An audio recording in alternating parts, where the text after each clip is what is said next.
Hapa you don't come oh.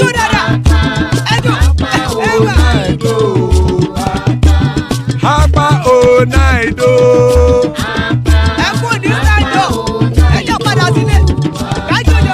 Oro kẹ̀kẹ́ ẹlẹ́mù yé o. Ilé ṣọ́dí kẹ̀kẹ́ ẹlẹ́mù ré o. Bobby master kẹ̀kẹ́ ẹlẹ́mù ré o.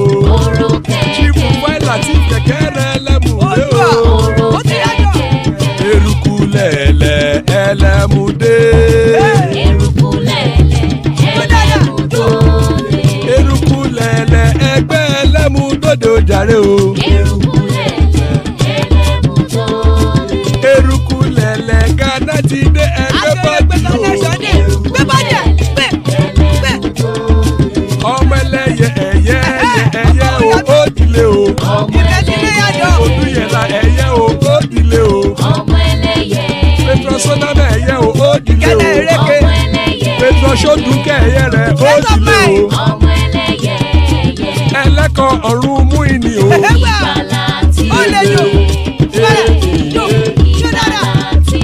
Àkùkọ ọ̀run mẹ́kọ̀.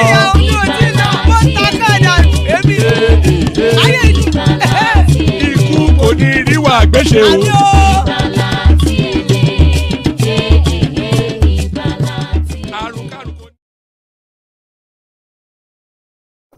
Good morning, everybody. I'm welcoming you all for our Sunday sermon this morning. Thank you all for coming. My name is Dupsy Baby. I'm going to be your host this morning. We always come on Sunday morning to talk about our life issues, and people come into the studio to come and contribute. So the first one we're going to go about today is why are Nigeria women making dating so transactional? So there's a video about this lady that talked about Nigerian women making dating transactional for Nigerian men. So, woman, can you just play the video? What is wrong with our Nigerian girls? No, really.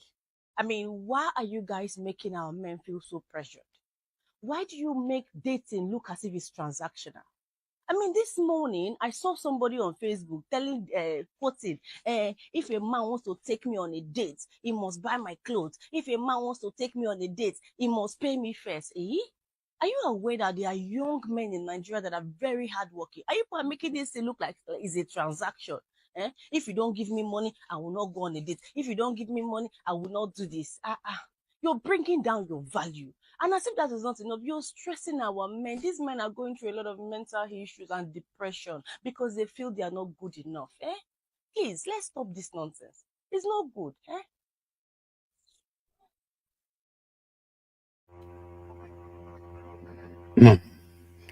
So there it is, Dupes. Yeah.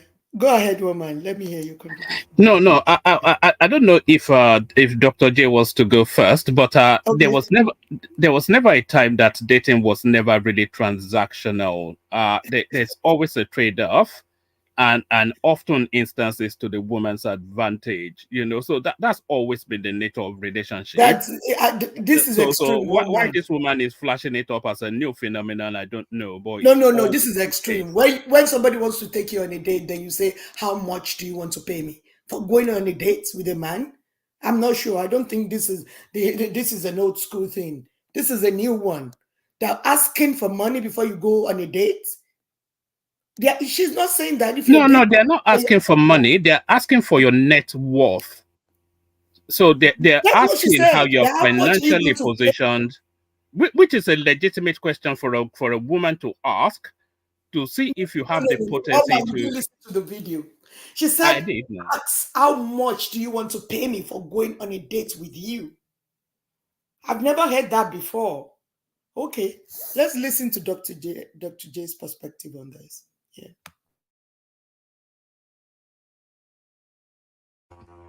Unmute. Okay, it's on here. But what I was saying is, I do kind of agree. I feel like for a woman to ask you, this is the first date, and she's asking to be compensated for a date. I do kind of agree that this is more of a newer age thing, and it's worldwide now. It's worldwide. It's an issue. Women now want to be compensated for their time up front, as if to weigh in on whether or not a man has the finances to be able to provide for them long term, but they haven't even sat in front of the man so that he can weigh in as to whether or not she can add value to his life. I think that's interesting. That's the shift in society. But I also think that I guess there has to be a better way for a woman to find value in a man coming into her life. Are you aware that men rate women on a scale of 1 to 10, 10 being the topmost? So if you have a lady that is round about the 8, 9, 10 bracket, so that should come at a cost, because it takes quite a bit to be in that bracket of desirability. So it's not to commoditize the women, but I don't actually see what is wrong with a woman putting a price tag on her attention, and I don't even think that is anything close to prostitution or anything like that. It's just really knowing your value and putting a tag on it. That's interesting. Knowing your value. Okay, so what would you consider to be? I'm not gonna say prostitution, but escort service equivalent. What would you consider to that? Because that's what escorts in America, in Europe, pretty much abroad, in Italy. That's how they weigh themselves. Like it's based on a date. They don't necessarily always have to have sex, but it's Yeah, just but escort giving is time. a profession, though. That's a Right. profession. It's different. I That's agree. the profession. Yeah, So that's when different. women, like I think when normal women, right, Hmm. that are not professional women in that particular area, right, Hmm. start to put a price tag on their time going out with a man to entertain him, it puts her in the same category as an escort. Okay, I agree to that. Yeah, yeah. Maybe a lot of girls prefer to be escort now. Not really. No, but I think that distinction is what this Gen Z millennial people are trying to establish now. So it's not quite escorting, is it?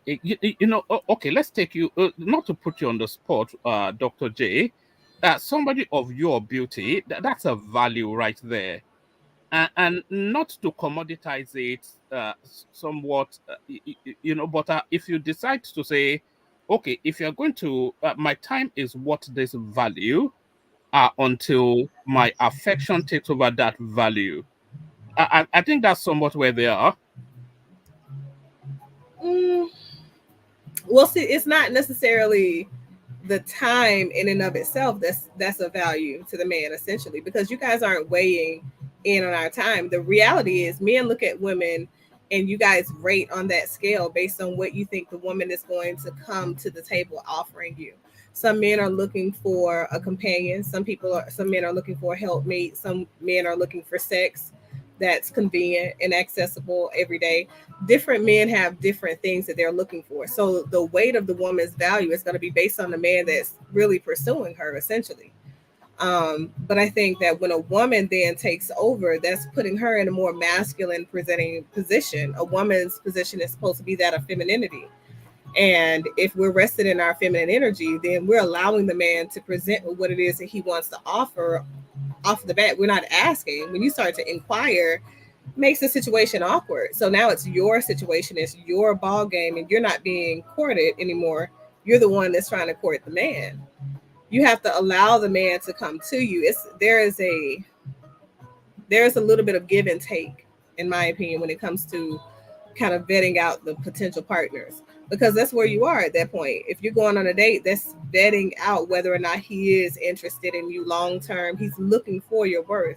So if he's exploring your worth, you got to give him space to do that. Now, I don't think that there is anything wrong with her then asking questions during that date as to what his finances look like, how he looks at money, how he manages money, what his, expectation for his contribution versus hers would be in the relationship. But on the date.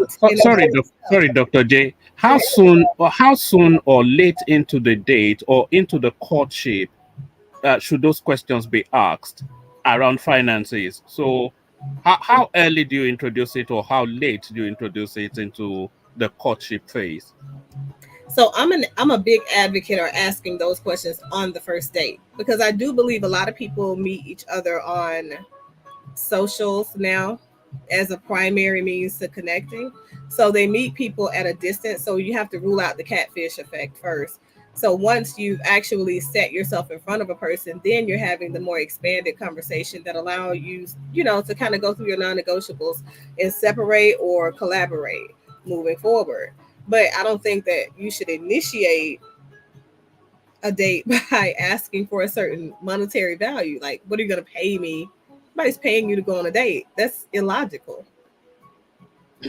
All right. If you were asking the guy to pay your expenses towards that date, so let's say, for instance, I'll use the UK as an example, but you can guess at the distance.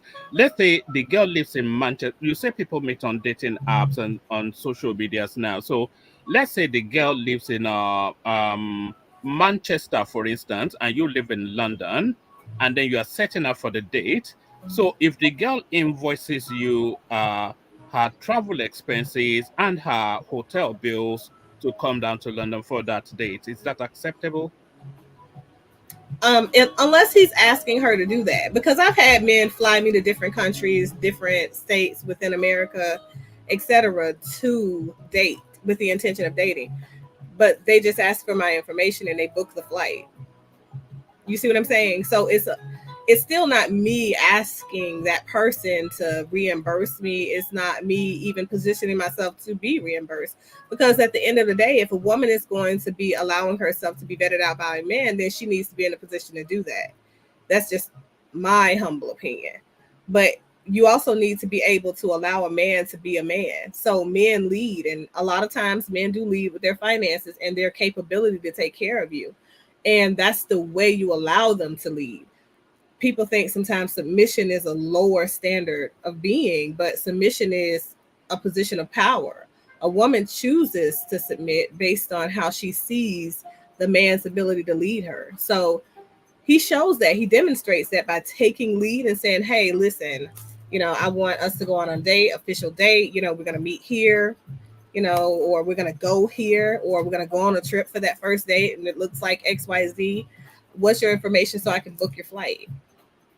They're going to book it. They're going to pay for it. But you can't just, you know what I mean? In my opinion, a woman can't lead and do that. That's just not our position. That's not your place. Because at that point, you become contracted for a service. And that's exactly what escorts do. That's how they position themselves. That's just what it is. Yeah, you said a man has to take the lead in order for the woman to be submissive.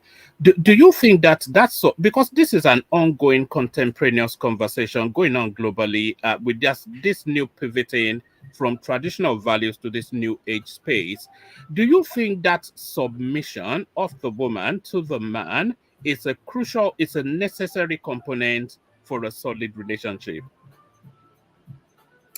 I think for a healthy relationship to move, expand, across time and space continuum, I think that two people have to have a healthy level of submission to the marriage. To the woman has to submit to the husband has to submit to his higher power, whatever that is, depending on what your religion is.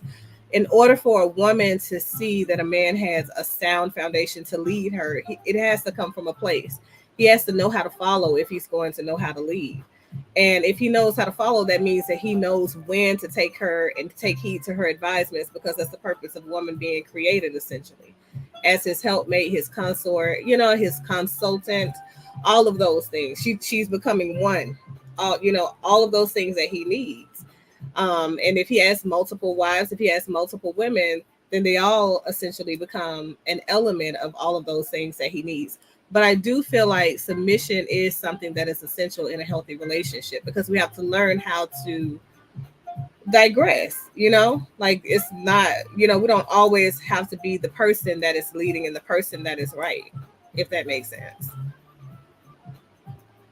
All right, that does make sense. There's something else that you mentioned earlier on.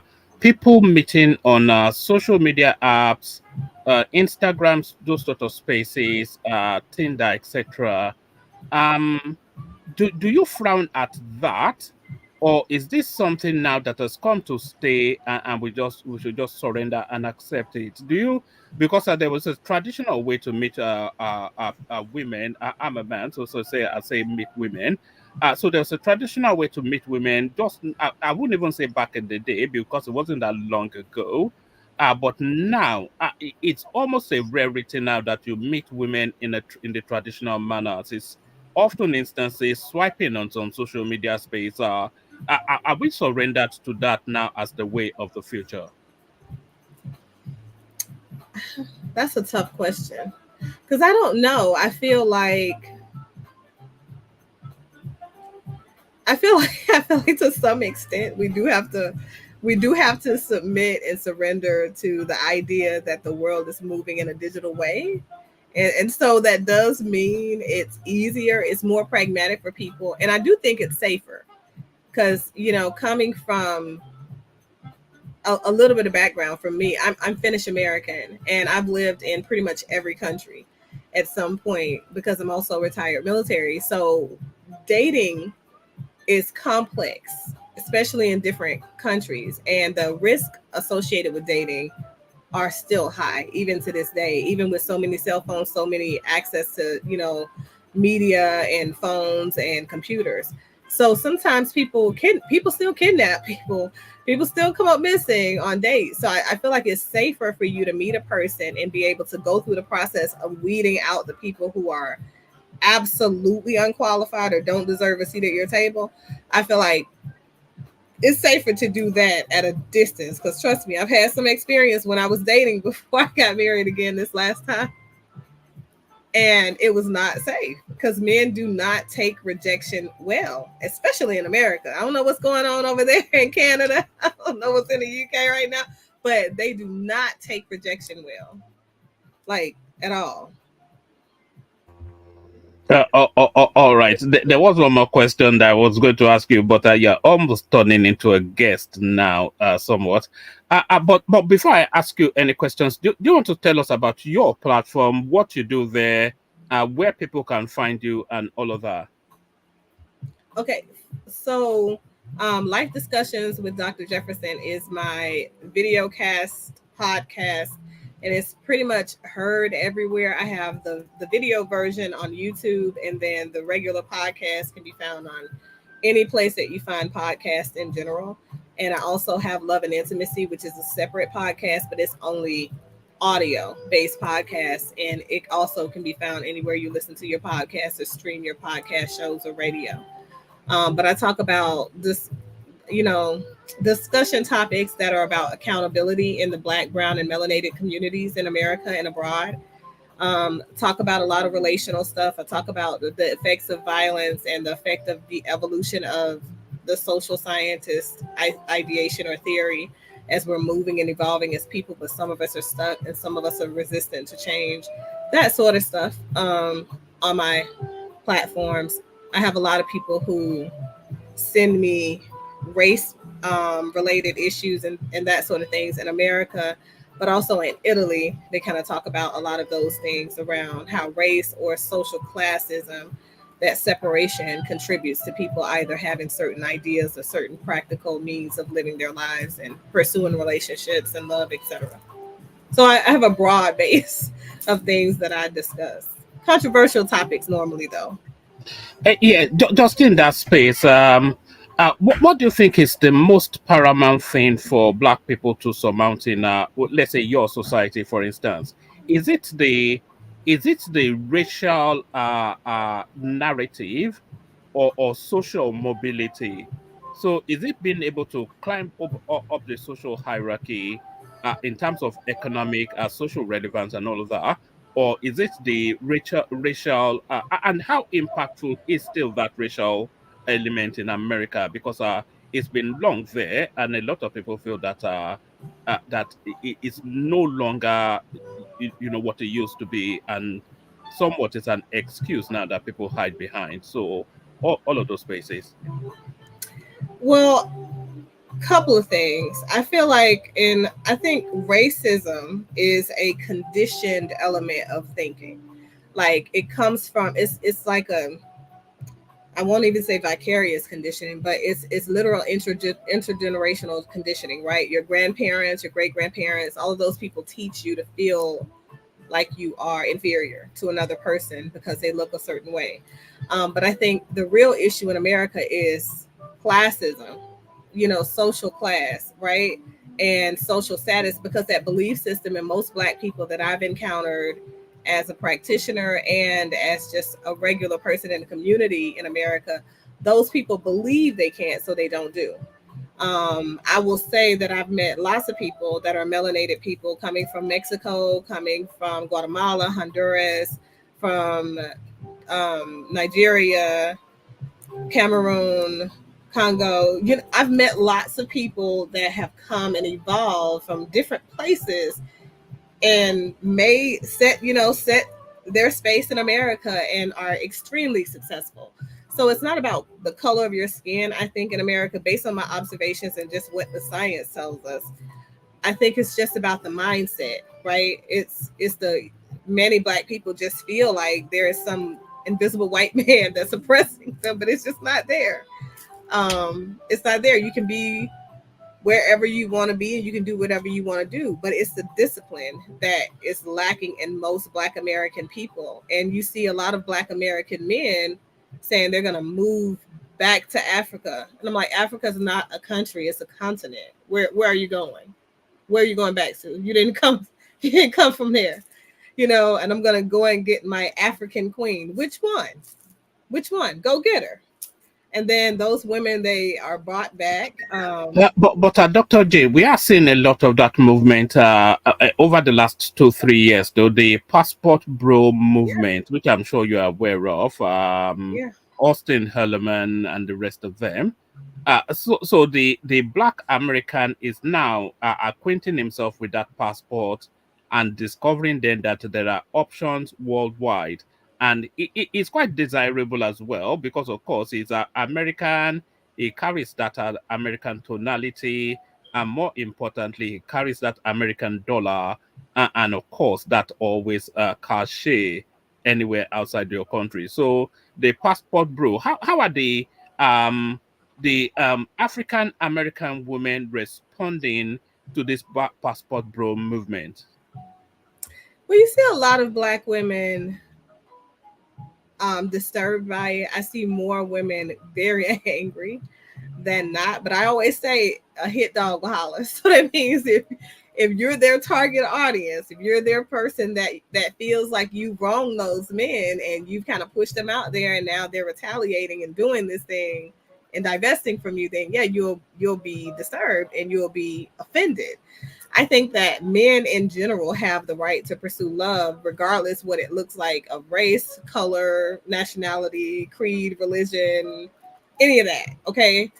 But I feel that these particular group of men, I know that they are taking advantage of women. And it's not just women that live in African countries. It's also women who are in the Caribbean. And I've had a lot of patients who seek therapy because they think that they're in a relationship with a narcissist, right?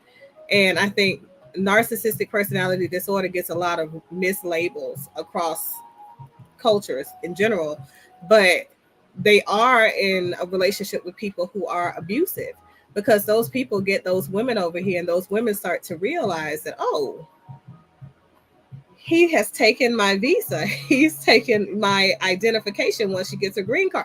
They hold on to it because they want to make sure these women don't cheat when they get over here. And it's illegal.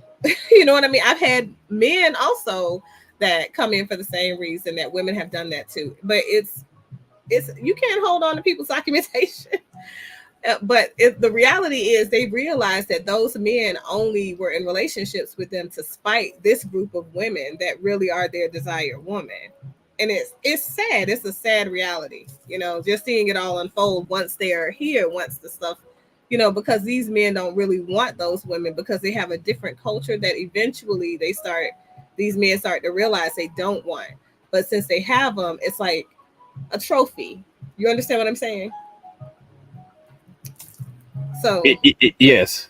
yeah, that's what I'm noticing. And I see an abundance of those types of cases because I live I just see those I just see those passport bros as as sex tourists. That's just essentially what is going on there. They hop around, take advantage of these third world women, and Latin America as well. They go Colombia, Peru, where they can Mhm. intimidate them with the dollar. That's where they don't come to they don't come to the UK because nobody is impressed. They don't go Exactly. to France. Yeah, but yeah, yeah. That's what I say too, because when they go there, they realize that those women, regardless of their skin tone or their nationality, they realize those women have pretty much the same standards. And if you go to more like colonized area, even in the African countries and stuff, you have a lot of women that are in Nigeria and a lot of women that are in Ghana who have those same said standards that they complain that American women have. But it's not, I like to say, like I say, it's not one particular country or culture of women. It's women in general. Women in general are tired of substandard men, in my opinion, because that's the main complaint. And American men they're the poster child for the substandard man. Yeah, I well, mean, I'd probably say globally, it's always been the case though, because of course most men are average to substandard. So if the real achievers, they don't hang around for that long, do they? They get snapped up fairly quickly. So the average man available is just the average man. So if you have all these checklists that you want the man to meet, then you might well remain single for longer than you anticipate. Do you think women's standards are too high sometimes? I think that a lot of people think women's standards are too high sometimes, but I do not agree all the time. I think some women have too high of a standard based on the type of woman they are. And that's the reason I was I've always been kind of in between on the MGTOW movement thing because there are some women, I hated them saying it out. There are some women who have unrealistic standards when it comes to the type of woman. Would you say some or most women? Is this some or most? I'm gonna say some. I'm gonna say some because I have a following too, and I don't want to be quoted on anybody's show saying most. But I will say it's some. There are a handful of women who have no idea what a woman is supposed to bring to a relationship in order to create balance. And because they don't know what they're supposed to bring and they don't know how they're supposed to present, their standards are too high. I'm gonna say that. That's a safe way to put it. I blame it on Instagram. Everybody looks at they see all these fake lives on Instagram and they want to then try and recreate it in their own. It's all borrowed life or borrowed clothes, borrowed cars, borrowed everything. Yeah. But of course, when it's flashed up on social media, everybody lost us after that. Um, I think that it's easy for people to live false lives on social media because you can be whatever you want to be, and they have so many filters for everything now. I don't even know how they get some of the filters to work. Like they crop themselves into a background that's glorious. These kids are extremely talented. That's what I'll say. Okay. But I think if people were to live more authentically on social media, there wouldn't be a lot of people that were entertained anymore. You understand what I'm saying? Like it wouldn't draw as much attention. We're drawn to glamour. And I think that that's the issue. Social comparison is the issue. And that's what keeps people so poor, and in debt the vast majority of their lives. I have adult kids who they can't find anybody suitable to date in America because of that. Let's put it like that. So the But they male, have to expand beyond America now. It's such a globalized world now that it befuddles me somewhat when people still try to limit themselves to their tiny little whatever space. You are just one flight away from anybody. So well, I don't know. I think that I will say this, in Asian culture, my kids have had no problem. They've had no problem. My oldest son married a girl from Ghana. He didn't have any problems. He was there doing his work as he was transitioning to become a physician. Um, but yeah, he didn't have any problems with selecting women who were, and he met them on social media. But when he met them in person, they were exactly as they presented.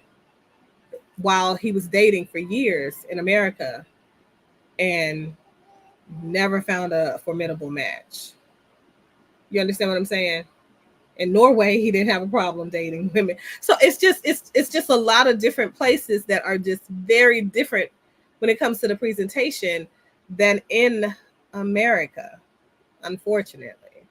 That's just what I've noticed from their experiences, but also from, like I said, a lot of patient reports and stuff. I provide therapy for a lot of different people from a lot of different backgrounds, and dating is one of the number one complaints that leads people into different types of mental distress, especially men, because they start to question whether or not they're even ideal. Those men that come from the mindset of being provider males, or being leaders and looking a certain way and being financially responsible, those particular types of men are not the ones who are getting qualified women in front of them to date.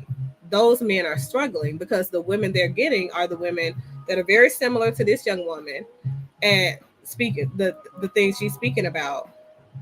And they want to know what it is you're going to compensate them before you go on a date, before they go meet your family. And I'm like, that's literally what escorts do. Are you sure you weren't on an escort site? And they're like, no. I'm like, well, I don't know what to tell you. Try going out traditionally. That's why, to go back to your question, going out to bars and things like that, or social gatherings or grocery stores, it's sad, but that's those are the only in-person places that men stand a chance to meet a woman who is going to be her authentic self, because these are the places where filters typically come down. The fake lashes come off, the wigs come off, the makeup comes off. They're in most of the time presentable clothes. And you see them at their natural capacity, and you also see what they're naturally looking for, because a woman's shopping habits in grocery stores can tell you a lot about the woman. Can tell you how healthy she eats, can tell you type of food that she typically buys when she's purchasing it on her own. It's a lot of things. It's just finding the right setting to vet a woman. Should I put it like that? Let me ask you one more question. I'm not sure if Dupsy is there. She's been very quiet. But at what age do you think a woman to start to get somewhat concerned that she's still single? I don't know, because I don't think that Do you think you should press the Do you think you should press the panic button at 32? No, it depends on your history, because a lot of men start to refer to the whole geriatric pregnancy possibility and say men want women that can still give them kids and a legacy. The life expectancy rate for human beings has gone up tremendously. So I think that a woman still has, if she's a healthy woman, gynecologically speaking, she can still give him children. She can still give herself children and still be healthy enough to live out life with those kids, as long as she's taking care of herself. Now, if she's hypersexual out there just living her best life, having sex with whatever, we'll get into it. and it's risky sex practices, no condoms and stuff like that. Now she's dealing with sexually transmitted infectious diseases or infections that affect her fertility and her female health, right? Her reproductive health. I think that then she has something to worry about, because I'm not saying it's a bad thing or a good thing, but it's not a healthy thing. It's not conducive if that's the life you want. So I think those are the things that should make a woman panic if she's single at 32, 33, 34, 35. Other than that, if she's still a very viable candidate for a relationship and she's working on herself and, all of those things, I think she shouldn't have anything to worry about. But I do think there are some other concerns that present if she's otherwise healthy and a viable candidate for a relationship. Because if she's that age, right, over 30, and she's been single all this time, it also says that she's independent. So it says that she's going to have a mindset that prevents her from being interdependent in a relationship with a man who has his own, if certain things aren't there. You understand what I'm saying? So I think that those are separate areas of concern for women. Do you think one of the concerns is that women are putting careers ahead of relationship these days? Because we're seeing it more and more. They want that master's, and then that master's cascades into a PhD, and then they want to climb up the career hierarchy. And of course, it's a very cutthroat space, career building. And then before you know it, they're 37, and then their family starts to ask them questions. Yeah. So family, I think career, and that's what I was talking about by those concerns. Career makes a woman, if a woman is now consumed by her work and her career, and that's become her legacy, right? I think that presents a different struggle for a woman when it comes to her learning how to be interdependent or learning how to join effectively with a man in a relationship, and knowing what position benefits the whole, right? So it's that to me is the most dangerous thing for women who are approaching the mid 30s and still single and never been married. There is a post I made on social media to that effect. I said, if a woman is over 50, if a person is what I said, if you are over 50 and you've never experienced marriage, then you should be taking a look at some of those toxic traits that reside within you that keep you stuck and that are the preventative to you aligning yourself with someone. And I was really speaking to the idea or the construct of marriage, right? When it comes to marrying yourself to a career, marrying yourself to, a job that leads to a career, marrying yourself in your social relationships with friends, family, etc. The people who have an objective lens to tell you the things about you that need to be changed. And more importantly, if you're in an intimate relationship, that's the purpose, right? They see the things that you might see, but you don't want to necessarily call a thing a thing. So if you're still single and you've never experienced marriage, it says that there is potentially something going on with you that says you're not a good fit for aligning yourself with other people, and you've not fixed those things about you. So I think when a woman is dedicated to her career and she's, vacated having a personal life that leads to romanticism, I think that also says that there's an issue there, and it creates a bigger issue, a larger issue of concern. Um, Toxicity, right? Too much of anything is too much, it's toxic for us.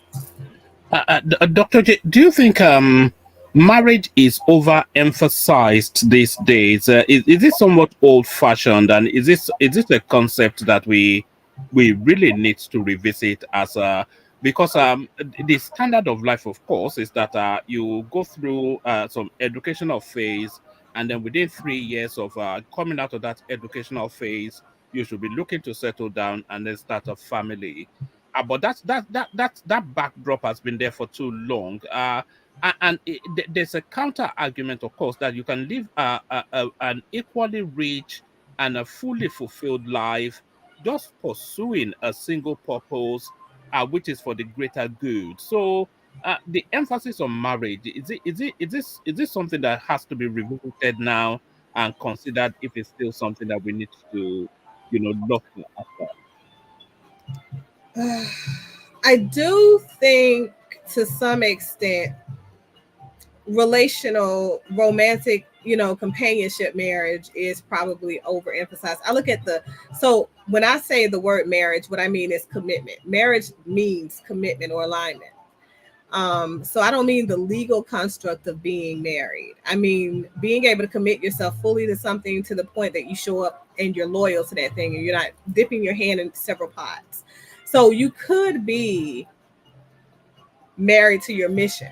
Does that make sense? Like nuns are married to God, right?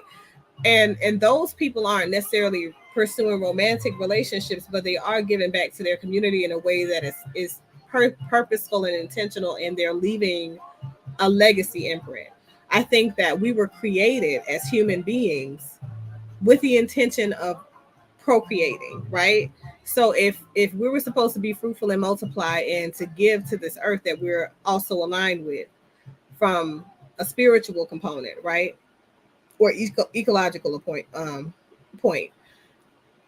I think that if we are aligned in that way, we have to pursue some sort of marriage or purpose in life, for lack of a better word.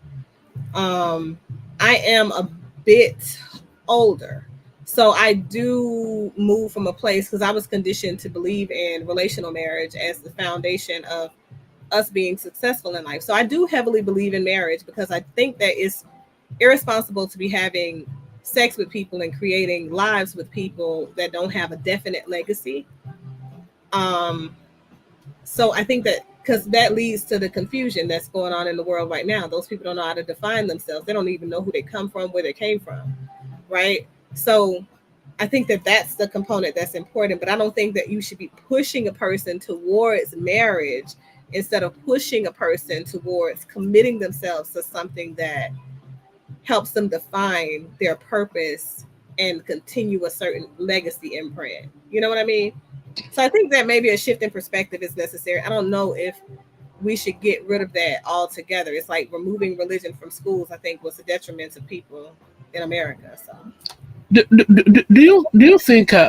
Sorry, did somebody want to come in? Actually, maybe I've hugged you for too long. So Chioma, meet her, Dr. J. She's a social media influencer that's just come to sit in on our session today, with a view to possibly collaborating in the future if she finds it comfortable here. So Chioma, we were talking about our relationship being transactional, and we segued into sort of just general relationship type topics, but come into the conversation wherever you'd like. Chioma. Good morning, Dr. J. good morning, Chama. How are you? I'm good. How are you? Pretty good. Pretty good.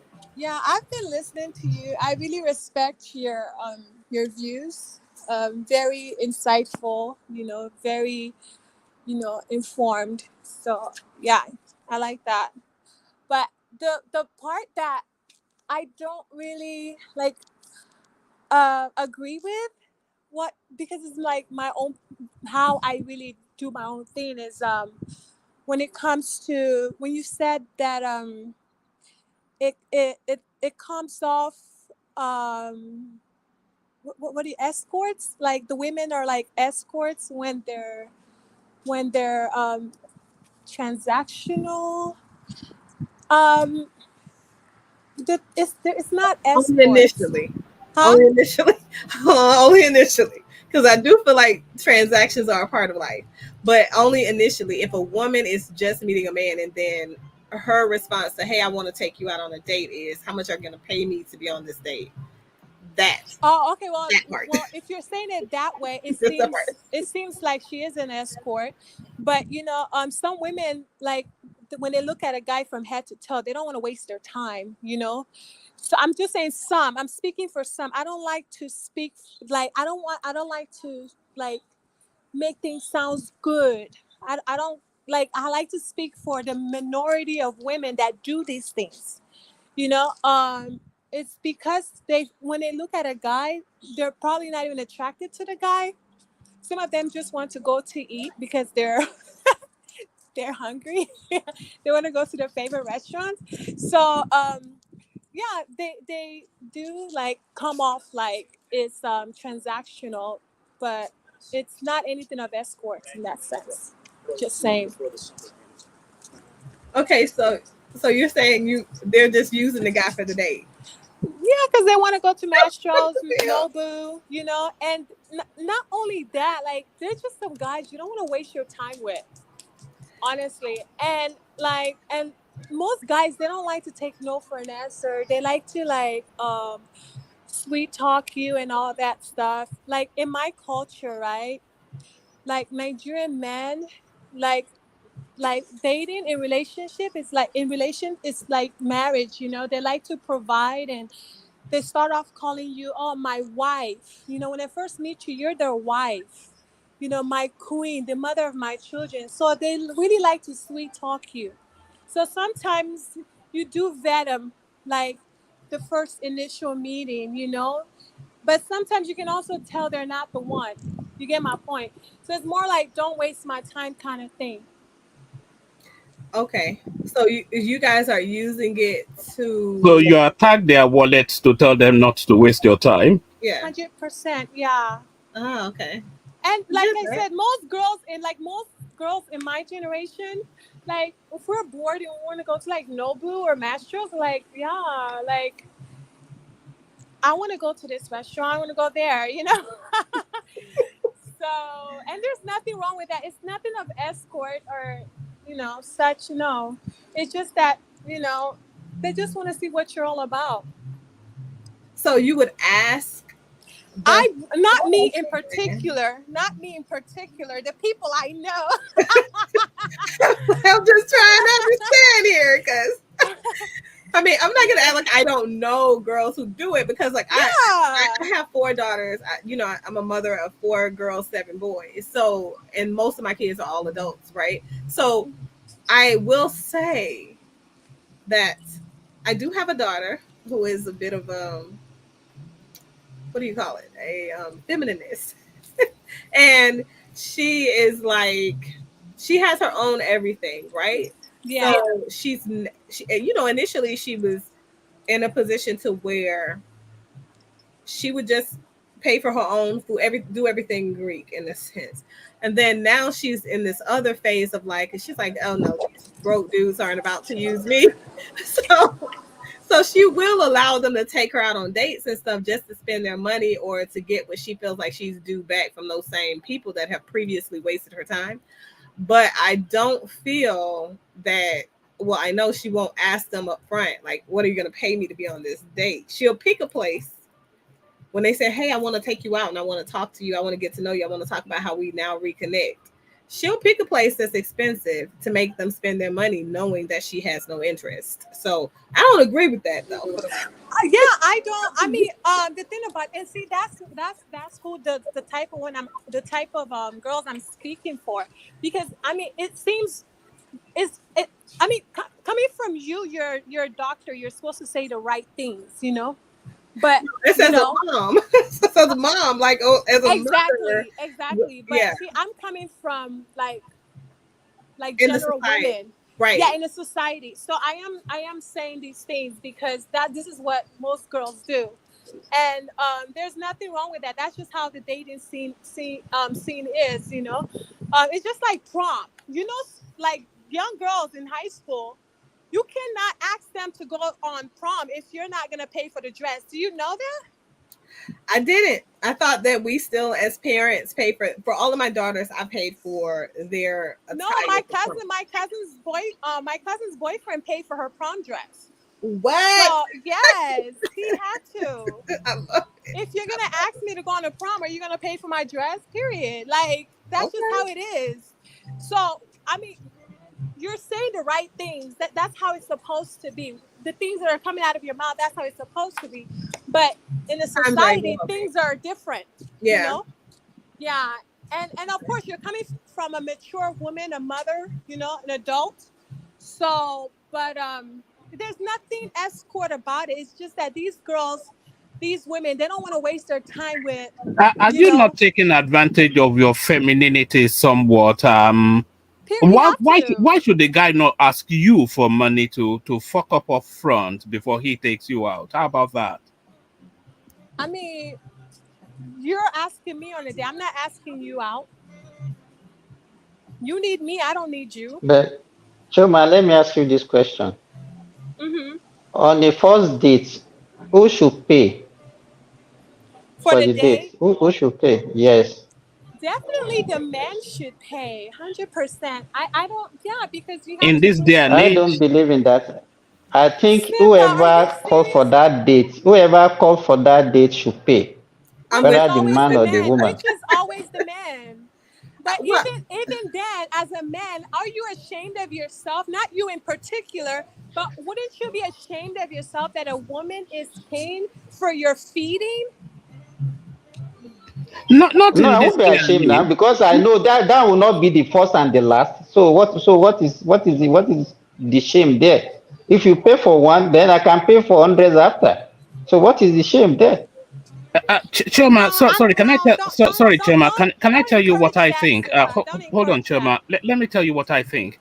I think if irrespective of who is asking whom out for the date, I think until decisions have been made that you're in a relationship, you should go Dutch.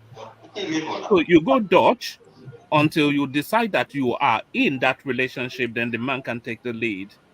Is that not how it should be? I mean, we're all on equal pay now, so why should you be holding an AK-47 to my wallet? My thing is, if you're looking for the easiest women today, just go to the church. I always say that. Go to the church, find you a decent woman. We don't have to talk about this. We don't have to deal with this, you know? But if you're meeting girls in, maybe different places, like maybe the bars or, you know, certain places, you just have to, you know, bring your wallet.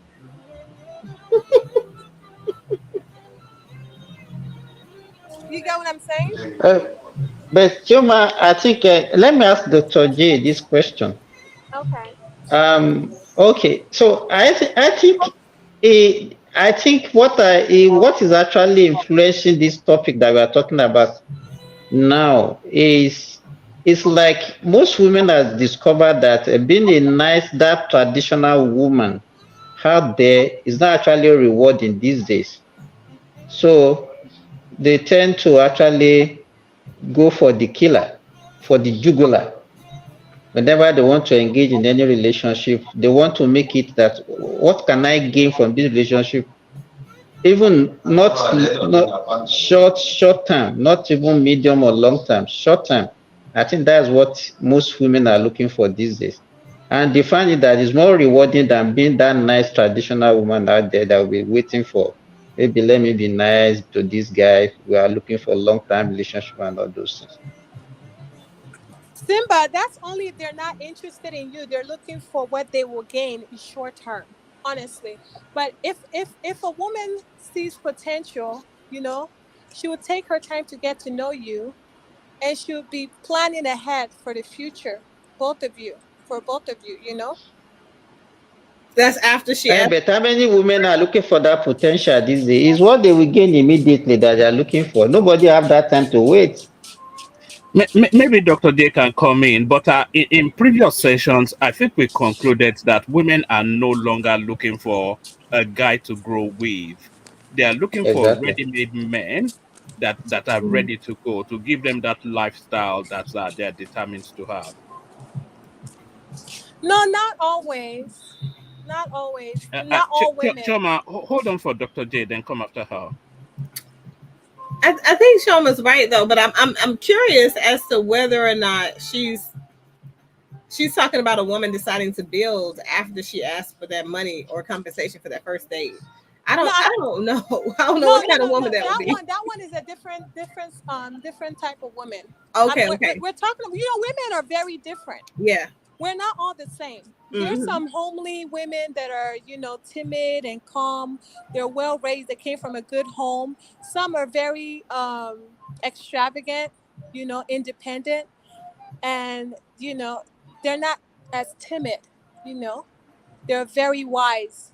So they take advantage of some men, and they're always almost kind of selfish, you know. So, and there's nothing wrong with that. So, not every woman is looking for something short term to just use you and dump you. No, that's only if they're not interested in you. But But that's what most, I'm saying. Why even, if you're not interested in it, what's wrong with saying Yeah, we're not compatible? I'm not can interested. Keep it can moving. Go find somebody else. can, What's can wrong I with can I come in real because quick? Dr. Jefferson, some girls Okay. are just bored. They just want to hang out. it? Hang out Yeah. by yourself for Listen, who, Um. G? listen. No, they want to go to a nice noble restaurant, take a picture, post it on Instagram. I went on a date, but they're not interested in you. Period. And Dr. So J, by the way, that's the truth of it. What Gioma Period. just said. A lot of girls are just bored, and they just want Hundred a moment percent. out, a day out on the tiles, to dress up. woman. So Take hold a on, Mike. picture, post it on Instagram. Hold on, Choma. They bought that dress. They saw that dress in the whatever in the catalog, so they bought it. So they're now looking for the man that they're going to wear it for, so that they can show off on Instagram, sweat his wallet a little bit, to justify that dress. Okay. You see, let me come in, Sorry, woman, real sorry, quick. Mike. Sorry, Mike. Woman, can you send Okay. the link? Adama wants to come in. Okay, go ahead. Sorry. Okay. This mentality of being selfish and not caring about how people feel about my actions. I mean, if we begin to analyze it, we realize that that's the number one contributing factor to why people are treating people bad. Like, I mean, and it's growing. What do I mean? That's a saying hurt people. So now there's a growing number of men that are taking advantage of women now. When they realize that a woman is now in love with them, or like emotionally um, attracted to, or emotionally, what's the word, joined with them, they begin to take advantage of her financially. It's a growing number of men doing that. And then when I ask this kind of guys that question, like, why do you do this? I mean, don't you feel kind of any kind of sense? Even like when I was younger, bunch of girls took advantage of me. Like, they made me think they want to give me, when I was a good guy, they just took my food or my something, and she said no after that. And she took advantage of me. So I'm saying, like, don't you think that behavior? So I concluded it was that behavior that created a monster in those men. So Choma, don't you think girls like you are the one creating men that are growing to become these men, heartless against women, taking advantage of women, because you guys created that, you know, um, that behavior, So because men typically growing up, in our natural instinct, we believe we're supposed to take care of women, be protector, be merciful towards women. But when you're behaving that reckless, that selfishly, and you don't you think those men you take advantage of, eventually at one point, they'll take it out against other women? I mean, it's unfortunate, but men do worse. So, men will lead a woman on, telling her, he's going to wife her, and at the end, he doesn't do none of that. So, yeah. Don't you think he At the became end, like that because he was used to running into women like you that turned him into anti-women kind of No, man? no. So no. some men are just instinctually ruthless. Let's be honest. And men Woman, are Especially bullied. you men kidding from me? us talk Yoruba men. They are Stop instinctually it, ruthless. nah. Yeah. No. Woman. And men naturally like Woman. to I said, date. okay. Let me ask you, woman. As a little Men boy, naturally like to date to pass time, whereas women are intentional when they're dating. You know, That yeah, opens up sorry, Mike. That yeah. opens up a different conversation actually. The intentions behind dating, because you may be right, Choma, that men just for want of better words, they just want to smash and move on. But because they say women is very, even in prostitution, women still commit some elements of emotion, but men see somewhat sex as a functionality. I don't know if Dr. J wants to comment on that, but as Dr. J comes in, maybe for people joining us are new, that's Dr. J. She's a social media personality, and she podcasts on topics similar to the one that we're discussing now. So she's come to sit in on this session with the possibility of joining us in the future. So Dr. J, reintroduce yourself to people rejoining us, and then carry on from there. Okay. So for the people that are just joining, I am Dr. Jefferson Brown, and I'm the host of Life Discussions with Dr. Jefferson. We talk about a broad perspective of topics around things that affect or social issues that affect the Black, Brown, and melanated community in America and abroad. To answer this question, I'm baffled by a lot of what Shoma and Mike are both presenting with, and Simba. Here's the thing. I think that what I'm hearing you guys say is that people are dating from a resentment or trauma response. And the thing is, if you start dating people and you create spaces to create the same thing that you're combating, it's only going to continue to get worse. And the divestment of people and humanity from one another, when we talk about relationally, it's only going to get larger. So why create traumas and bad karma? That's bad energy to me. Like, I feel like dating should be intentional. Now, I'm not saying that friends don't go on dates. I'm not saying that, colleagues don't go on dates. I'm not saying that people don't go out to just casually date and have fun. But I think that should be defined. And to the comment that you made about women being very emotionally attached, the first thing I got to say is that the reality and the science of the brain tells us that women are not more emotionally moved or a more emotional species. It says that men are. fMRI studies have taught us that men are the more emotional, women are the more emotionally responsive, or should I say expressive. So we express emotion more so than men. Men bottle it up, and as a result of bottling it up, it comes out with aggression, pseudo aggression, passive aggressiveness, pseudo comfort, but very much hostility. And that's what happens when men feel played, so to speak, and they feel like women are using them, and then they start to use women in the same way they feel like, they've been used. This new age of women has transitioned into, I can do it better than a man, or I can do it because men do it, or because men do it, this is what I'm going to do, right?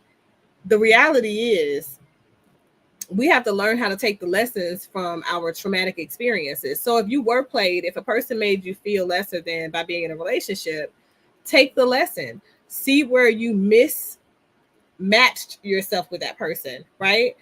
I thought I was aligned because this person, et cetera, et cetera.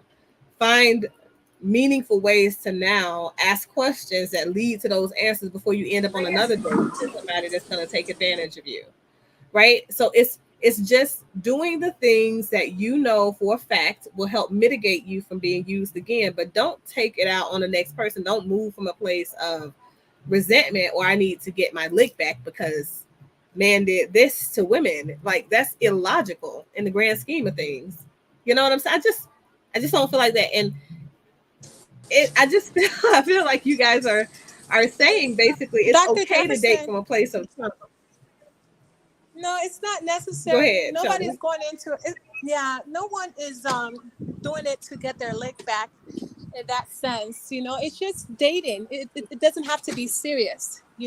Sometimes you can go out with someone for maybe 2 times and that's it. So you mean casual you don't dating. Lead someone on, huh? So you mean casual dating? So not casual dating. Okay. No one is out to leave a man brokenhearted, but that's the thing. People need to be very aware of who you are and the kind of people you approach. Right. You cannot be approaching a woman that is beyond your level, because you're going to get taken advantage of. And the same thing with women. You have to know your, women mature 15 years ahead of a man their same age. How do you know your level, Chama? How do you know your level, man? Come on now. Right, that's what I'm saying. It's impossible for, if a man is pursuing women that he's exposed to, or women that are his same age, he's automatically going to be outmatched when it comes No, Can I ask a question? sorry, Choma. I think Choma is coming at it from a social hierarchy Exactly. sort of thing. So Okay. everybody knows their level in the social hierarchy. So you ought to know, I mean, Okay, if you're like, if you're a Beyonce type of beauty, you know that you can approach, you know, someone like, you know, what's Shoma, that black why do guy? beautiful women fall in love with ugly men? We see a lot of sexy women fall in love with, It's usually to do with the But bank balance. The yeah, bank those guys are balance. very yeah. successful. Women love gorilla looking guys, man. These days, I'm telling you, to me, I don't think it's the look that women go for. I think it's more of the guys, We're you not know. talking about look. We're not talking about, not just like, okay. What I mean, like a woman, like her beauty, her her level in life has to match yours. You get what I'm saying? So that you don't get taken advantage of. You get my point? Like you can't go and Explain to approach me the someone level. that is beautiful, Yeah. highly successful, She doesn't and know you're what she's not talking up about. to Choma, and you're not can up I to ask you a par. question? Choma, can I ask you a question? Go ahead. Sorry, Adama, come in, but I think Chioma is quite clear in what she's saying, and I think Yeah.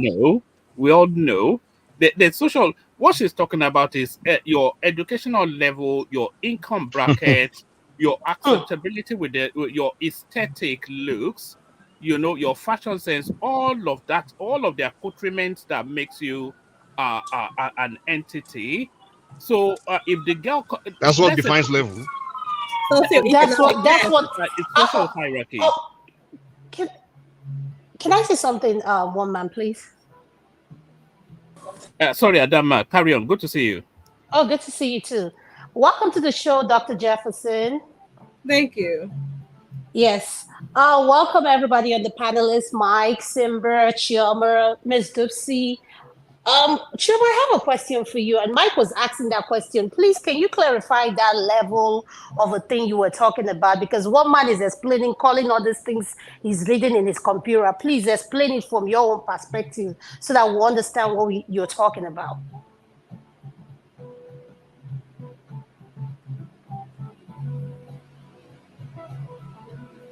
Chioma, are you there? I think she may be indisposed for a moment, but Dr. Jefferson, surely you must know that there are social hierarchies in. You mean socioeconomic level? Is that what she's talking about? I think Yes, she's talking social about economic social levels. Yes. economic level. Yes, I'll put that You, economic in it. for instance, you wouldn't date a It's all of the blind above. man. Yes.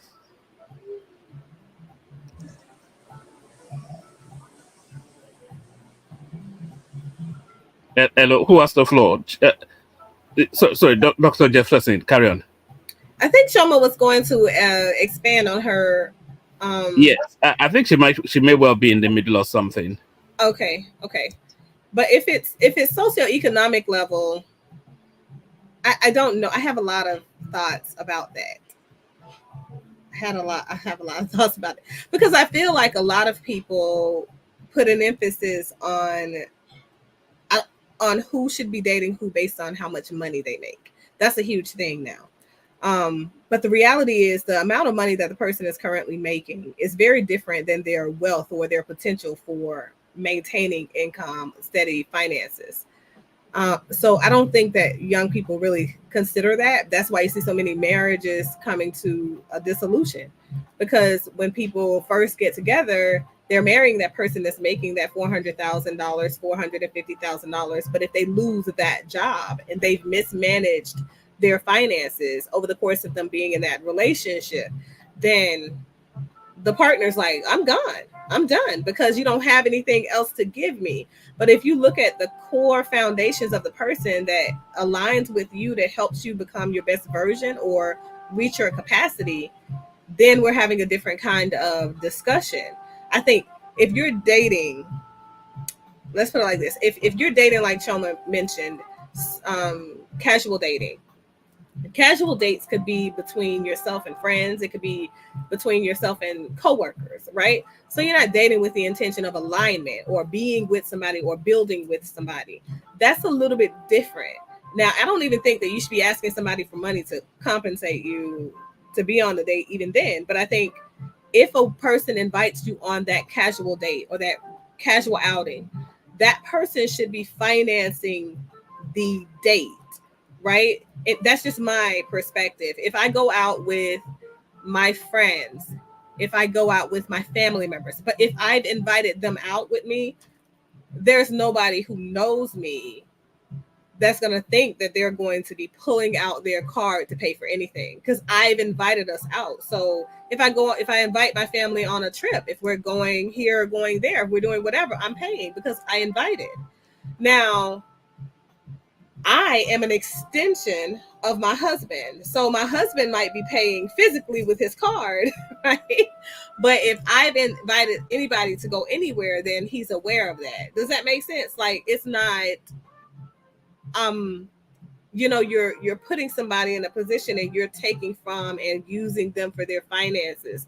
I think people have to put another emphasis on a person's mindset that influences how they spend money and their relationship with money before they look for the bag per se. I think that men pursue women because of beauty. I think that women pursue men because of their intuitiveness, their ability to build, their ability Because of money, you mean? You can say it because of money. No, because sometimes money is not there yet, right? If you look at, it's about the potential for getting the money. If you look at like people that are in those long-term stable relationships that are heavy in society, Michelle Obama and President Obama, for American culture, right? Those two people met while they had the potential in both of them, going through college and aligning themselves within one another was intentional. She didn't know he'd become the president, but she knew that he had the makings of a great man. So he had the capacity to be a great man. And her job as his woman was to push him to be that, to support him in becoming that. That doesn't mean to vacate her dreams, her aspiration, but she found somebody that was able to balance her. You understand what I'm saying? And put her in a position of purpose in the relationship. And at the same time. So I just think that we sometimes focus too much on money, the current state of a person's finances, than we do on their mindset around money or their relationship or their perception of money. Because I care more about the way a person utilizes their finances. My lineage, I come from money. So it's not about, for me, how much money you have. It's about how you look at money and how much money and wealth you can contribute to us building together. That's more important to me. But that's just me. So And a lot of And these young, I support what you're saying, Dr. Jefferson. You are so right on what you're saying. I support you 100% because a lot of this young generation, all they think about is Instagram, going to other. They don't care about building anything. They look at they want this man with a six pack. They are looking at his wallet, what he's bringing. They don't care about this generation. Once they meet a man, they want to know the kind of car he drives. That's Yep. their you know, evaluation. you know, And I there's was about to nothing have wrong that with too. that. It is, Choma, Adama, Chama, stop. because No. Adama, stop that. There's nothing wrong high with risk, this. low reward, These Chama. let me tell Listen, you what's wrong with that, Choma. single Let me people school have you. options. Let Choma, allow Choma, people let to me school choose you what real they quick. want.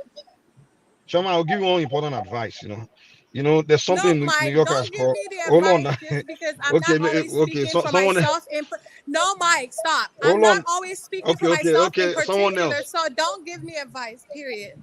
Okay, not you, or for any young girls Okay, listening. okay. There's something they call ghetto fabulous. What a lot of some of these guys do, right? They will find expensive clothes, they'll put it on, and they go borrow their cousin's nice car, Mercedes Benz, and then a little bit of $100 in their wallets, and they will Okay. approach these girls, right?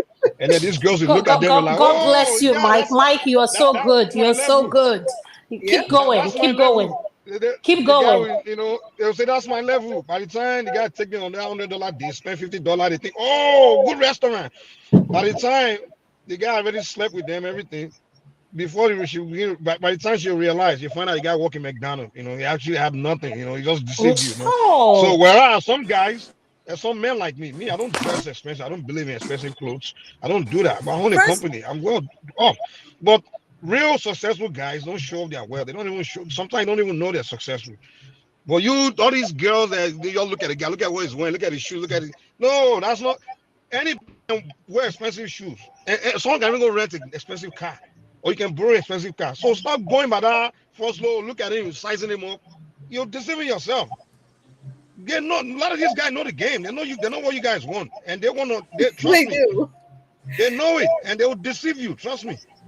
But I do feel like Shoma is right. Like, people do have the right to select what they want, but I think that they also have to take accountability for what they've selected. Because what I notice is that when people do go after this guy that looks shiny and glitzy because he got the fancy car and he looks like money, right? When they do find out that man has nothing, but they've pretty much invested everything they got in him, those women are now used up, because the reality is they've given him everything they got, and they think that the only thing they got is what these new age men have now equated to sexual marketplace value. So you've given him all of the sex and access to sex and all of these things. He's giving you no commitments. He's giving you no real promises, but you've taken them as promises and commitments because he's giving you money, or what appears to be money, because he's taking you to these places. You don't know how he's financing it. You don't know who he's asking for a favor, but you're giving him access to sex. And when you find out that there is no longevity in it and you can't utilize him to get to where you thought you could utilize him to get to, and now you're out there because you're exposed and you've been giving him all that access to sex and you're used up, then you get upset with him for being basically a stumper in your whole, presentation, moving on to the next man, because you're going to leave him. But these other men are going to see that basically she was there when everything looked good, right? So now you're trying to move on to the next man, but they've got your number now, and they're basically just using you up, and you're just accumulating more and more sexual partners. And a lot of women end up with children already because they're trying to do the thing that gets them the long-term bag. They want to have the baby so they can have some level of financial, that man can now have financial responsibility to them. And you got a baby. Now you're a baby mama. You don't have a legacy, right? You got a child that has no real legacy connection because you're not married to that person's father, and the father may or may not decide to be there. Like, I just feel like it's a lot of risk doing the thing that you're saying. It's a lot of risk, and there's no pragmatics behind it. I think that women have to be smarter. Like, you got to make more wise decisions. Shoma, I think Exactly. you need to go sit down with I your believe uncles, man. So they can exactly. teach you. They can school you. Dr. Jefferson, I agree with you 100%, but I also believe that, people have the right to, date their spec, choose the type of man you want. Some women like men with style, not someone that can't dress. So allow people to, choose the type of man they want. The same thing goes with men. Men always prefer beautiful women that can dress, and they're also intelligent, and there's nothing wrong with that. Everything doesn't equate to gold digging. It's not always the case. So yes, when you're dating, you have to date smart, but also choose your spec, because at the end of the day, that's the person you're going to be with for the rest of your life. And of course, people do change. So Can I that's disagree why with you you for also a have. moment, Choma? Choma, can I disagree with you? Just something you said there. Sure. I wouldn't say most men. I wouldn't say most men prefer beautiful women. If we're talking about life partners, I wouldn't say most men prefer beautiful women. I would say most men, they prefer the average woman that Yeah. But that that they they can get can along with manage. good character, Yes, attitude. with good character. Trust me, that beauty is not You getting know, you nowhere, man. And beautiful not women, just that, not just good they character, prefer woman, someone that will give beautiful them women peace of as mind. they Peace of prefer exactly. beautiful women as side chicks, just something to luster after. but you wouldn't want a beautiful woman in your home intimidating you and whatnot. Yeah, so And I other agree men with will you. chasing her every day. That's most regular men. Okay, emphasis most regular men. Can I say something? This is the thing. When you say regular man, and when you say like what Shema said, she's right.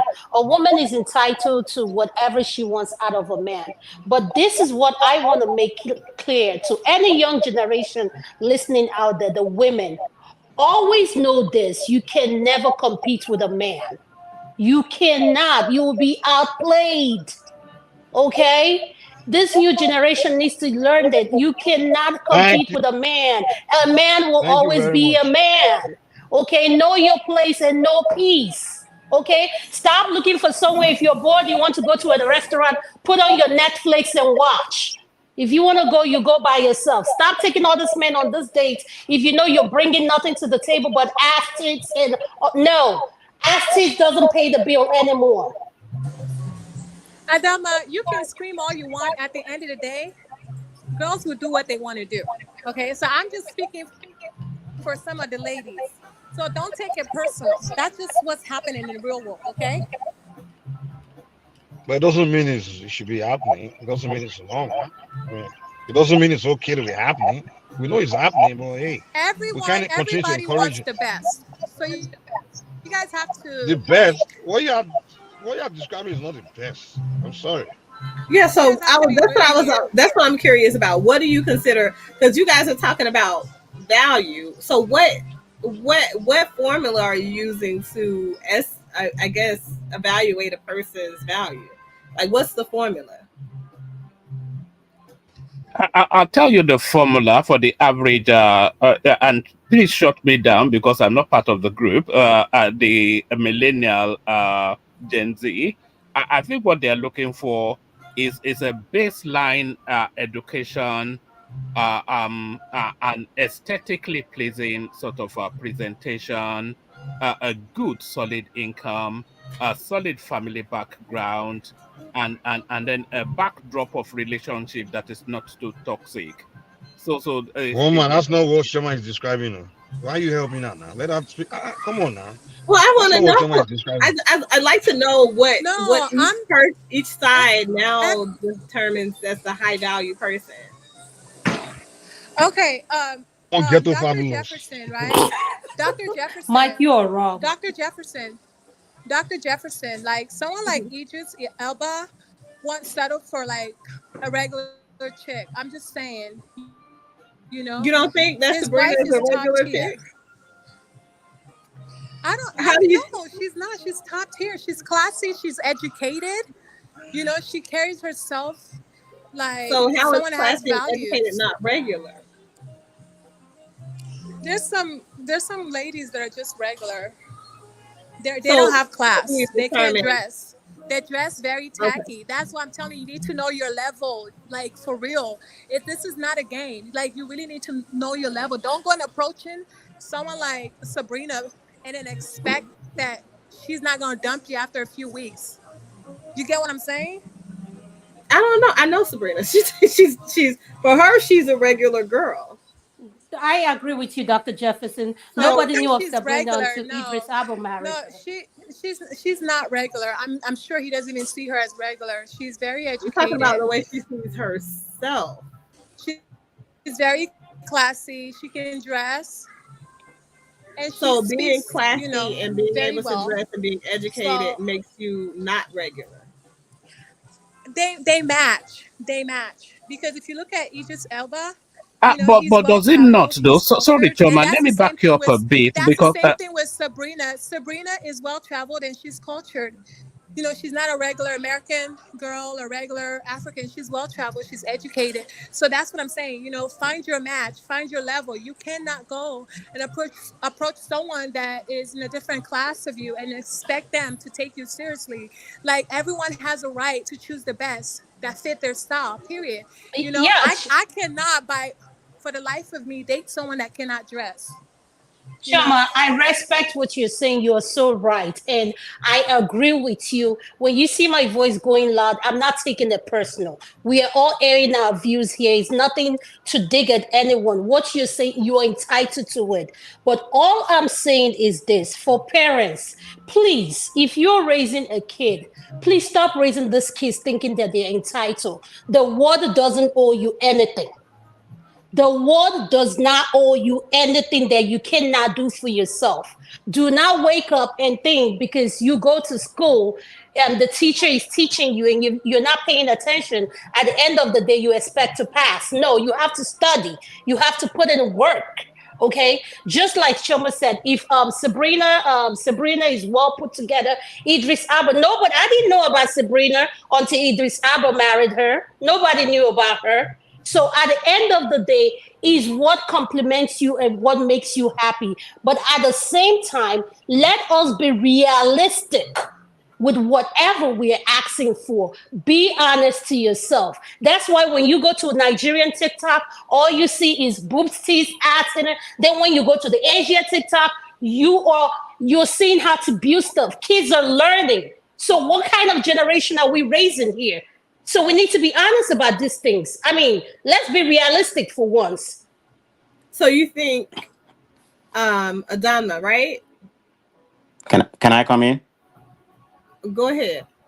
I was just going to ask a question as to, because I'm trying to still get a really good idea of what regular and what extraordinary looks like.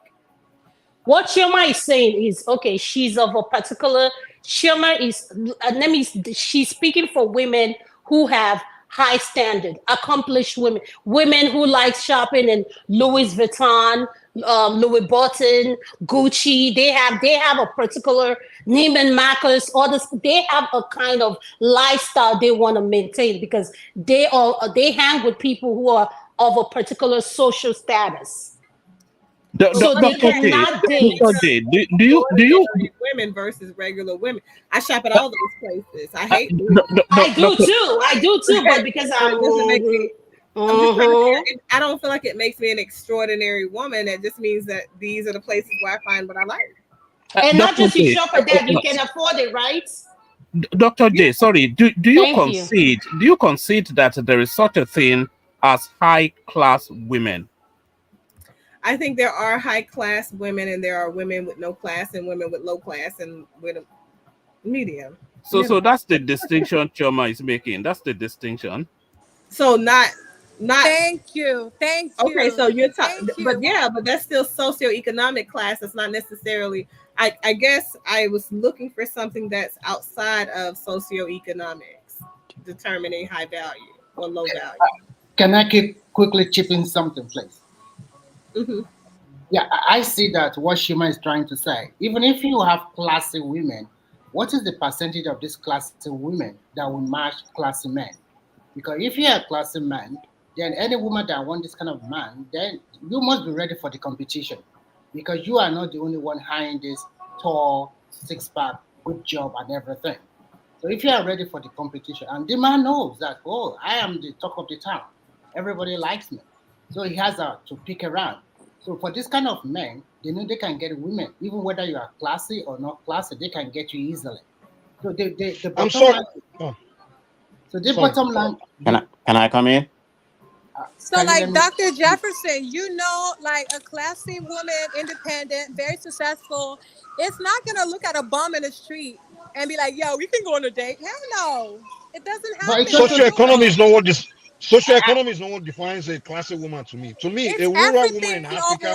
Overall. Hold on. Okay, Choma, can I ask you a question? Choma, can I ask you a question? I agree can with you Mike. date? Can I ask you a question? In an African village, is more classy than this so-called. To me. But okay, let me ask this question. Choma, do you believe a mechanic here and a mechanic back home is not the same level? At the end of the day, a mechanic is a mechanic. As long as looking for those kind of women. That's your title. You're a mechanic. So forget this. Your have education. No. Choma, I asked you.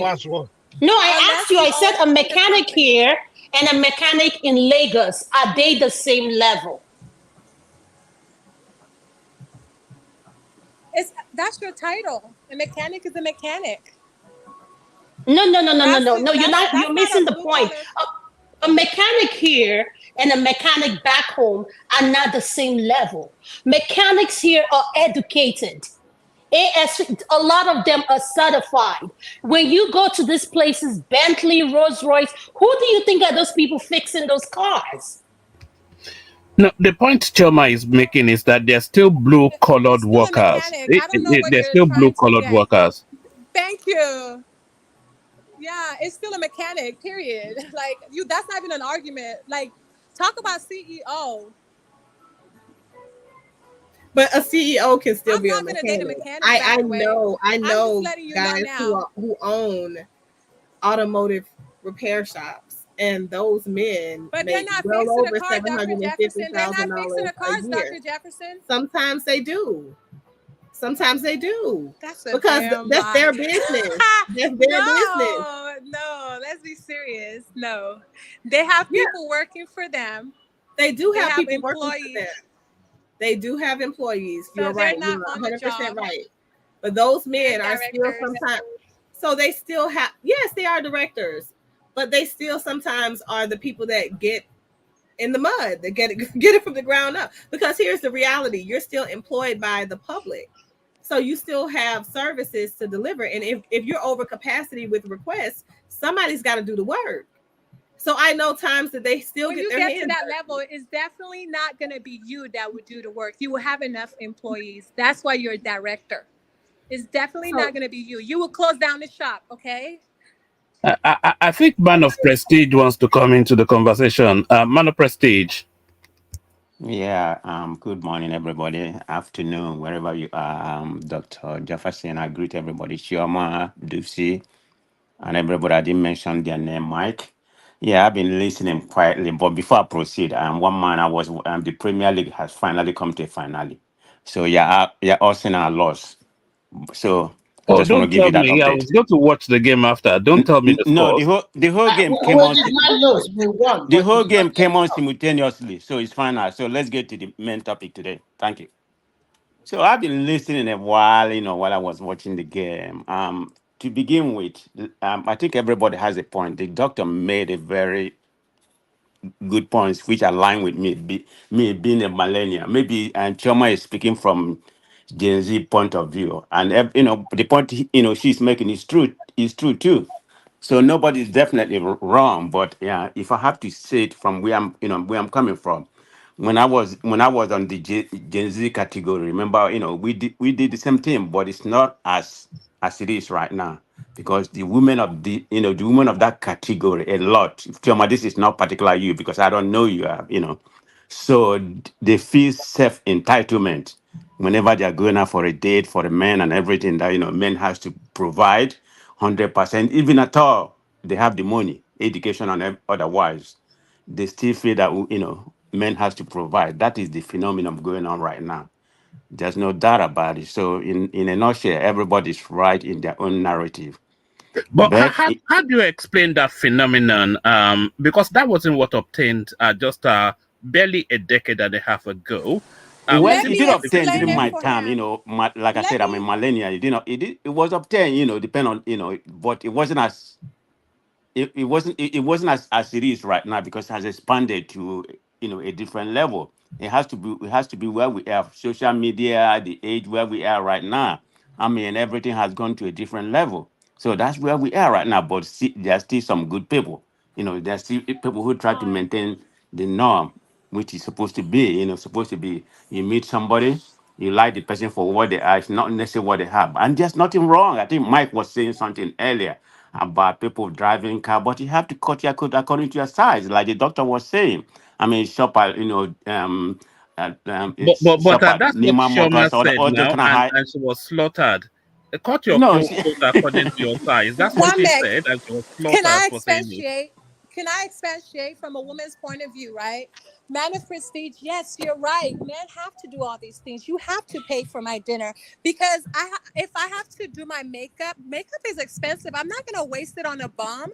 Period. I mean, I spent $150 on makeup alone. wait a My minute, dress Choma. is Choma, stop expensive, there before so you I'm proceed. Let not me let me going ask something. nowhere with Stop a there. bomb. before you proceed. I mean, you don't expect me to spend money on you for the first date or second date. You are not my wife. You are not my girlfriend. Then don't ask me So out. we're supposed to go You gonna Dutch. pay for the dinner, period. You will pay for the dinner. Do not ask me out if you're not gonna pay for my dinner, period. Keep it moving. Okay, that's Next. good. If I ask you out, but what Okay, if so I'm you letting you ask me know what's out? gonna happen. I'm letting you know what the game is. That's what's gonna happen. I'm letting you I think in. he has a good point Choma, though, because And he's I saying have a good point because I have to do my makeup. I have to wear my dress. And still, that dress is still gonna go to the dry cleaners after that date. So, like, I'm really wasting my money on a bum. If you're not gonna pay for my dinner, then But don't talk to are you me. gonna pay how for you his? know? Are you gonna pay Why for you his going out Yeah, with the but the haircut? ball? man has to do Chioma? the same. But Outfit, hold like, are on. you My saying makeup alone is expensive. I am not his putting on haircut is makeup. I'm not expensive? gonna waste my makeup on a bum. I'm just letting you know that right off the bat. So you So, have to pay for my dinner. Do not ask so me now out I'm not if you're saying gonna be not a paying for Is bum. your that is dinner, that but is I'm that not talking a form of about gold for. digging? No, So I'm it's not talking. not. It's just don't waste my time.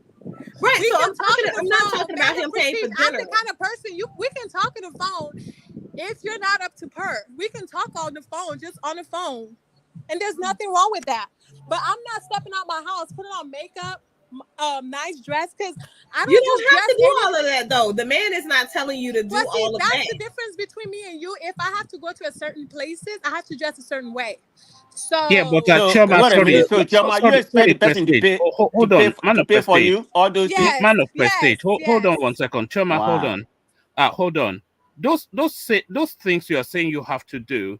The man has to do the exact same thing. Right. Yeah, he has to take his suit to the dry cleaners. He has to go to the barber. He has to No, men don't spruce put up out. and They prepare. don't. Not all men put all the same effort as women. I've never been on a not Men date all with a don't women man put. put that the same paid effort. any less. It's See, I've all never women men. are been put the on a same date with effort. a man Okay, that Why but paid any less. Men's let me dressing is let me very intervene. Chioma, inexpensive. you just contradicted yourself, and you said you wouldn't go out with somebody who doesn't know how to dress or put attractive in that form. So doesn't men expect something being attractive? Are they not spending their own? What I'm trying to To the say, extent that listen. Shama, I think What Shama I'm trying to is say. he's right What I'm by trying. saying she has to put an effort for it. But the thing is, I think both people should be putting forth their best effort to make the first impression a lasting one. Now the thing is, Exactly.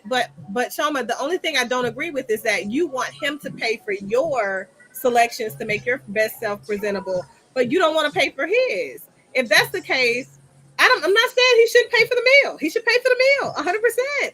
But I do not think that you should be holding him accountable for paying for what you should already have accounted for. If you're a higher value woman and a classy woman, you should already No, I'm own not your makeup, your asking. outfits, your Thank you, No, I'm Doc. not. all of those things. No, I'm not saying a man should pay for that beforehand. Some women do, but not me. You get what Yeah, I'm but that's saying? illogical because so that's the point that's illogical because here's the thing. If he's paying for all of those things for you to present yourself on that date, that means he's purchased a woman. He's a mail order bride, mail No, order no date. one, That's what no they one, call escort service. no Right. one is Uh, at. hold No, on, no, Choma. no one is asking. You're not listening to me. He Okay. asked me a question like, I don't have to pay for your dinner, and I said, yes, you do have to because if I'm gonna do my makeup, that's expensive. If I'm gonna dress up, that's expensive. I'm not Okay, gonna so step you're out the saying don't house to pay go for out with my a makeup bomb. and stuff. Period. Right. Okay, so you're saying don't pay for your makeup and dress and everything, but pay for your dinner. Okay, Yes, let me ask exactly. you Yeah, let me ask you a And hold on. plus, question. even before that, I One still have mic, to vet one him mic. out because I can't just Let, be going out with any old person if I have to look Yeah. like this, let me like ask you real a good. question. No. Chioma, Hold on. Prestige. But Just hold Dr. on 1 second. Jefferson, do you understand where I'm coming Choma, from, hold though? on as well. Choma, Choma, hold on now. everybody hold on. So My, Ekene joins us don't from. yell at me. Yes, don't yell at her. Ekene joins us from Lagos, so he will give us the Nigerian perspective. But for the benefit of people joining us now, so this is Dr. Jefferson. She prefers to be called Dr. J. So she's a social media personality who has come to sit in on one of our sessions with the possibility of collaborating with us in the future if she finds it to her taste. So, Dr. J, where can the audience find you on social media? They can Google Life Discussions with Dr. Jefferson or the hashtag DocLQJ Speaks.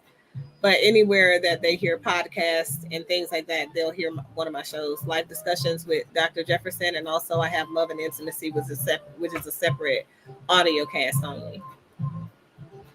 All right, brilliant. Let's bring Ekene into the conversation. So, Ekene, we're talking about, I'm not even sure where we started, but we've landed where we are. But what we were saying was that these days now, relationships, especially from the women's perspective, is transactional. And the lady bringing it forward, she cited examples of women now asking you to pay them up front before they go on a date with you. And we're not even talking about prostitution. We're talking about regular dating. So is that the experience? I know you're a married man, so you might not want to speak with the fullness of, but is that the experience in Lagos, or is that how you are reading the times that we live in now? Ekene?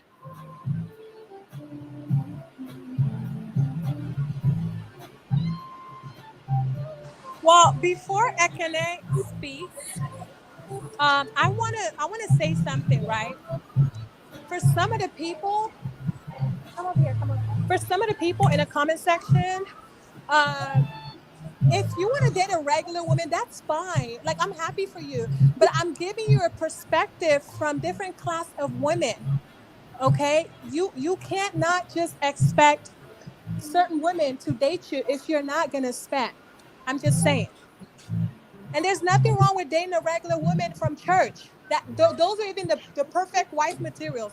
But don't date women of certain class and expect to be a bomb. No, you have to spend. What makes her high class in the first place? What makes her high class? Is it because she got on wig? What makes a woman high class? Mike, you're gonna figure that out. When you see a high class woman, you're gonna figure it out. Don't ask me. You know what a high class woman is supposed to look like. So that's what I'm saying, though. So that's what I'm saying, Choma. That's where I also have some qualms, because my thing is, there are some women who have the physical presentation of money, but they do not have class. Class has a lot to do with personality characteristics, the quality of the individual, like your character. And you some women have all of that. Some women. So, Choma, because you're high class, so some women have, but they're not going to settle for a bomb. That's what I'm telling you. In the real world, it doesn't. Yes, I agree. If you're dating, you see, I agree to all of that. What but Adama the presentation said, of a high class woman is what I disagree with. When Adama speaks of women that are building, these women that are building with men are, of course, regular women, and some that they met their spouse in college, at work, and there's nothing wrong with that. But when you're dating certain class of women and they're single and you're dating them, you have to spend money. Because these women, they put a lot of effort to take care of themselves. And they maintain a certain lifestyle. When it comes to women's prime, you really have a short window. That's one thing you have to understand. But what I do notice that a lot of these ladies these days is they squander their prime with this mentality. And a lot of them, when they're still in their prime, maybe in their from 18 to maybe 30 or 29 or 20, I don't know. Well, that's when men tend to approach it the most. And that's like the best time for them to actually capture the best kind of man they can meet, you know, because that's how you get approached. Well, most of them don't know that. So all those years, they think it's going to be this privilege is going to be forever. When you turn 40, men will still be approaching you the same. When you turn 30 or 35, no. What they do, these women squander that time. Some of these women, they're not desperate. So stop making it seem like women are desperate. No one is saying you have to. No one is saying anyone is desperate. When there are certain class of women. Of course, when you're your prime, when 100 men. Choma, I have to say they are. Most women over 30 are somewhat desperate. I agree. Very desperate. Very desperate, woman. No. Very desperate. They can go to that. Yes, let's be realistic. Let's be realistic, because at night they sleep by themselves with all the pillows in the bed. They are desperate. Dusty are looking for a cowboy, a boy toy to warm them at night. They are desperate. Right, okay. Why men have their when they were in their prime, they were squandering. They thought they were going to be getting approached forever for the rest of their life. They didn't know. That's right. They were because.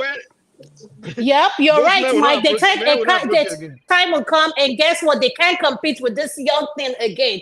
The Any younger woman one, above exactly. 35, yes, any woman above 35 And and guess up and what? tells me she's accomplished and she's still single, baby, you need to evaluate yourself. Something is wrong with you because with your accomplishment, you ain't got no man sleeping next to you at night, honey. You need to reevaluate yourself.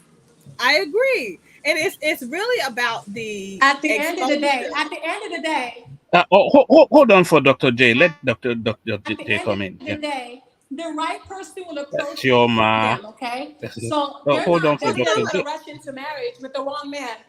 No, so we're not saying rush into marriage. We're saying be pragmatic about where you're going with your life. So make choices in life that lead to you being fulfilled wholly.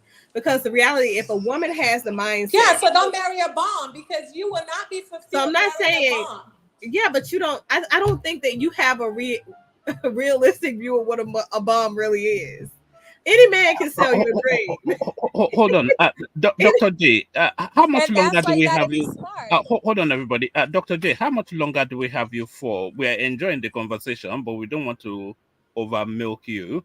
So I how have much an longer? hour and a half before I have to go. Oh, all right, But brilliant. So so we're that's good. brilliant.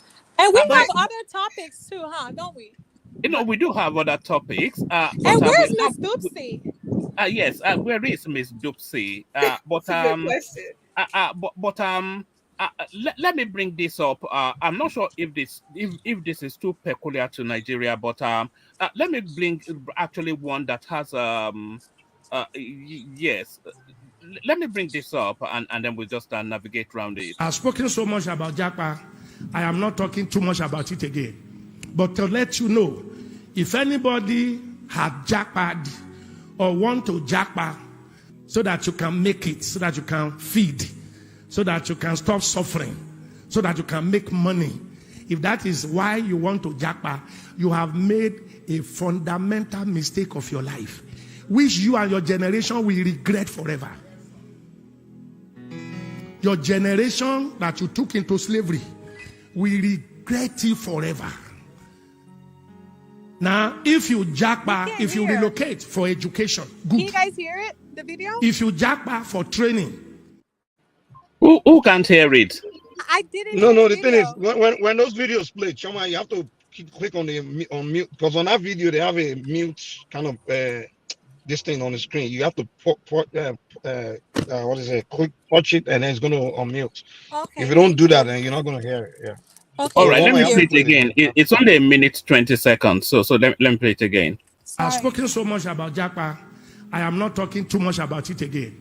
But to let you know, if anybody had jackpad or want to jackpad so that you can make it, so that you can feed, so that you can stop suffering, so that you can make money, if that is why you want to jackpot, you have made a fundamental mistake of your life, which you and your generation will regret forever. Your generation that you took into slavery will regret it forever. Now, if you jackpot, if you relocate for education, good. If you jackpot for training, good. Acquire skill so that you can come back and do it better, good. If you jackpot for conferences, if you jackpot for trade, for business, if you jackpot because God said your purpose of living is there, is connected to Canada, to UK, to US. That is the reason you are traveling. Good. But if it is to eat, or Nigeria is tough to make money, that is why you are relocating. It pains me for you. Because the grass is not greener at the other side. All right, for the benefit of Dr. J, who may not know the backdrop to it, so that's a Nigerian pastor speaking to the narrative of there's this thing we call Japa in Nigeria, which is essentially people packing. Oh, you know the backdrop. So Yeah. what he is saying is that if you sell up all of your worldly goods in Nigeria to escape to US, Canada, etc., that the grass is not often greener in those spaces. And it is really the narrative of a lot of people. We say, oh, Nigerians are successful everywhere. But for every one Nigerian success that you have like 100 that have ended up as security guards, Uber drivers, and you have that Uber driver then driving you, telling you, oh, I was a bank manager back in Nigeria. I had 3-4 houses. So he's now stuck in that US, UK, wherever, because he's too ashamed to make his way back home, but he's not able to live to the level of life or that he had in Nigeria. So what he's cautioning is that if you are not going for something meaningful, like either enterprise or education or etc., then you are locking yourself into a generation of somewhat enslavement, working menial jobs. I agree. But that also goes to what I was saying earlier about the relational component of chasing a relationship, chasing being in a relationship or a partner only off of their current financial position. Because he is right. Because the reality is, if you find yourself trying to move to another place or reposition yourself, or even get into a relationship with the person, because they have money at the moment. Money, they say money is the root to all evil for a reason. It doesn't lead to any type of stability. It's about your mindset around money. So financial wealth building in general. So it's about the inner components of a person, personality characteristics, the character of a person. That's what makes a person a person. So a person decides to go and relocate with the idea or construct that, okay, I'm going to build here because I need to be positioned here because of what I'm going after or what's going to allow me to reach my full capacity is not where I currently am. They have a plan of action that's going to allow them to accomplish that in the next place. You can't run away from problems. Just people going from relationship to relationship with the same issues. This person cheated on you, the next one will too. If you can't figure it out in that relationship, you can't figure out why the things that are happening in your life are happening, and you're just trying to reposition yourself thinking that you're going to prevent it from happening again, it's illogical. You're going to become trapped in a cycle of the same thing, repeating itself over and over and over again until you get the answer. The reason, the purpose of that thing, because that's the way God works. He'll keep repositioning you in that same level of trauma no matter where you go. You'll have that same experience no matter where you go until you finally get the answer and you apply those lessons that you took from that experience finally to your next experience, and you evolve out of that same space. Life is about evolution. We have to learn how to evolve instead of just trying to escape. And part of evolving, you can also escape because in relation to what you're speaking about relationship, sometimes you cannot date women in your environment. Like for some people they're stuck in their ways, that are living in the United States, they cannot date women that are in America. They can move to Nigeria to find a wife, someone that's suitable for them, that can fit their lifestyle, and if you're not fulfilled in your environment, like in Nigeria, then you can move and leave that area and come to America and make something of yourself. Just because you're struggling doesn't mean it's a permanent situation. You can always make it. So yeah, you can escape. You can escape an abusive relationship. You But can that's escape not. a But very how bad many people environment. how many people who make that journey actually make it? Yeah, A lot because of that's what I'm saying. It's not escapism. Nigerians actually do make it. A lot of women that leave abusive relationship do end up with a wonderful spouse. But So that's yes, not you so can escape your leaving. trauma. Yeah, so leaving and escaping are two different things. Escaping is us leaving a thing or repositioning ourselves after experiencing a thing to get away from, not to learn from. When you leave and reposition yourself for a different purpose, that means you took a lesson from that experience so that it don't repeat itself.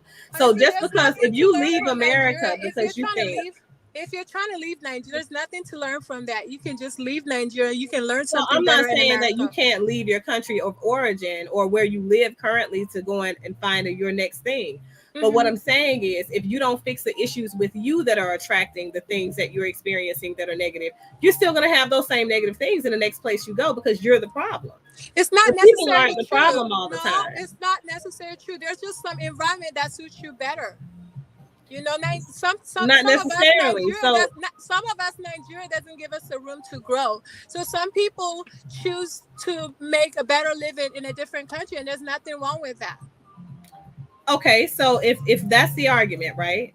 And Yes, you feel ma'am. like being in Nigeria doesn't give you space to grow, right? What about being in Nigeria doesn't give you space to grow? What is that thing that's happening in Nigeria that's stunning your growth? Label it. Everything. Education is like 0 to none. Job, people are very underpaid. You know, there's no equal hiring opportunity, you know, even for women.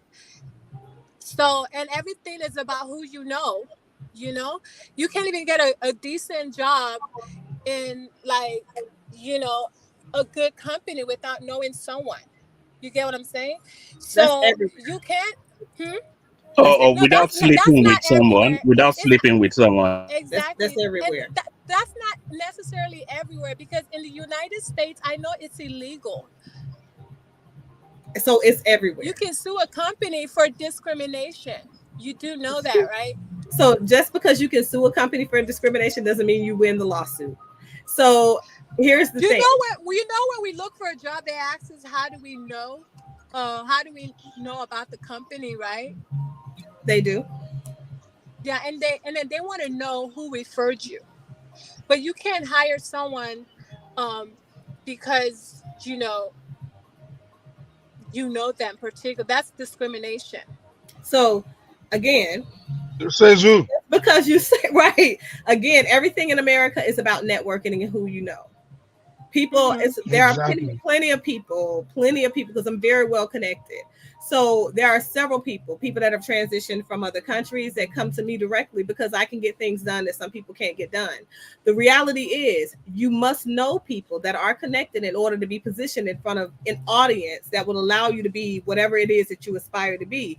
But that person that knows you will only position you in front of those people if you've demonstrated a certain level of character that aligns with the element they're trying to align you with, because their reputation is then on the line after you're positioned there. No smart person trying to make it in the world is going to put on their application when they know they've used their privilege to get a job that, okay, this is their reference. Yes, this is the person that told me to apply for this. Nobody's going to do that. When they say, how did you hear about my company? They're going to say, I applied. When they ask you, what do you know about our history or core values? You're going to say, I saw it on the internet. These are things, you're not going to say those things that are going to put, because here's the reality. You won't get hired because that company already knows that now you're a liability. But the reality is everything everywhere works like that. Everything is about connection, who you know. And if you can't make opportunities happen in Nigeria, perhaps that's because your reputation in Nigeria. It's not even only US that Nigerians jackpot to. They jackpot to Italy and all these countries where they become slaves there, man. Slaves. This country where they're not even welcome, you know. Yeah, so I'm not saying that there are no countries. Yeah, so I'm not saying there are no opportunities, right? Or there are no worse opportunities, or the opportunities are always the same. What I'm saying is, if that is your main focus for leaving the current situation, is because there's something that you have not explored within yourself. Everything starts with self. If you don't do the self exploration, you don't know how you're going to make it in the next country, because you don't know what the plan should be. You don't know where you should be expanding. You don't know who you should connect with. You don't know, like he said, education, right? Repositions you. If you're looking for higher education opportunities, America might have it. But if you're looking for regular education opportunities, it ain't it. I'm telling you from a person that has lived and raised kids in every country. So the reality is, American education system isn't much. Common Core standard isn't much, but it's something that may be better for a person who feels they've not got this education at all. But it's not going to position you in front of everybody. Higher education is going to be maybe of a higher quality, depending on which educational institutions you decide to vet out and go to in America. Now, what I'm going to say is, If you're leaving to expand your horizons, to reposition yourself to more opportunities that continue what you've got, and you have a strong foundation, sure, leave, go, relocate. But if you're still a part of the problem, if you're a toxic person, if you're a disrespectful person, if you're a person who is entitled, who doesn't know how to humble themselves, the same issues that you encounter wherever you are going to be the same issues you encounter at the next phase, which is why these American men going to get these women from various countries when they come back are struggling, because they're the same toxic self. And those women eventually find out that they don't want to be in those relationships. But when they try to run, as I said before, because that's what I see a lot of those patients experiencing, that man now has their visa. That man now has their ID. They have their green card and they'll hold it. They won't let them leave. So they realize that they're now enslaved where they thought they were going to be able to escape, but they can't. They haven't thought the plan through, thoroughly. So I just say you got to have a proper plan, is what I'm saying. Hey, doctor, can I come in? Sure. Yeah, in my own opinion, I don't think it's one size that really fit it all. I mean, like the pastor was narrating. I mean, I have seen people that have repositioned themselves and go to a different environment or a different country and find success. Unless, for whatever their endeavor is in life, they have been able to find success. He make it sound like anybody that reposition themselves from Nigeria, regardless of their status in Nigeria, when they come here, it has been detrimental to them. It's not all that. Like I said, it's not one side that's pretty rough. Yeah, that's true to what one man says. Some people are, driving car or something like that, probably they sell their property because I know about a lot of people that have done that. But some people has been more successful, achieve their goal in life, and after the reposition. So that's the way I see that angle. Okay. Yeah, because I think Dr. Jefferson, you're looking at it into deep what the pastor was saying. There's nothing wrong escaping. People leave like bad countries, like third world countries, like Iraq, as refugees and stuff. You can't escape.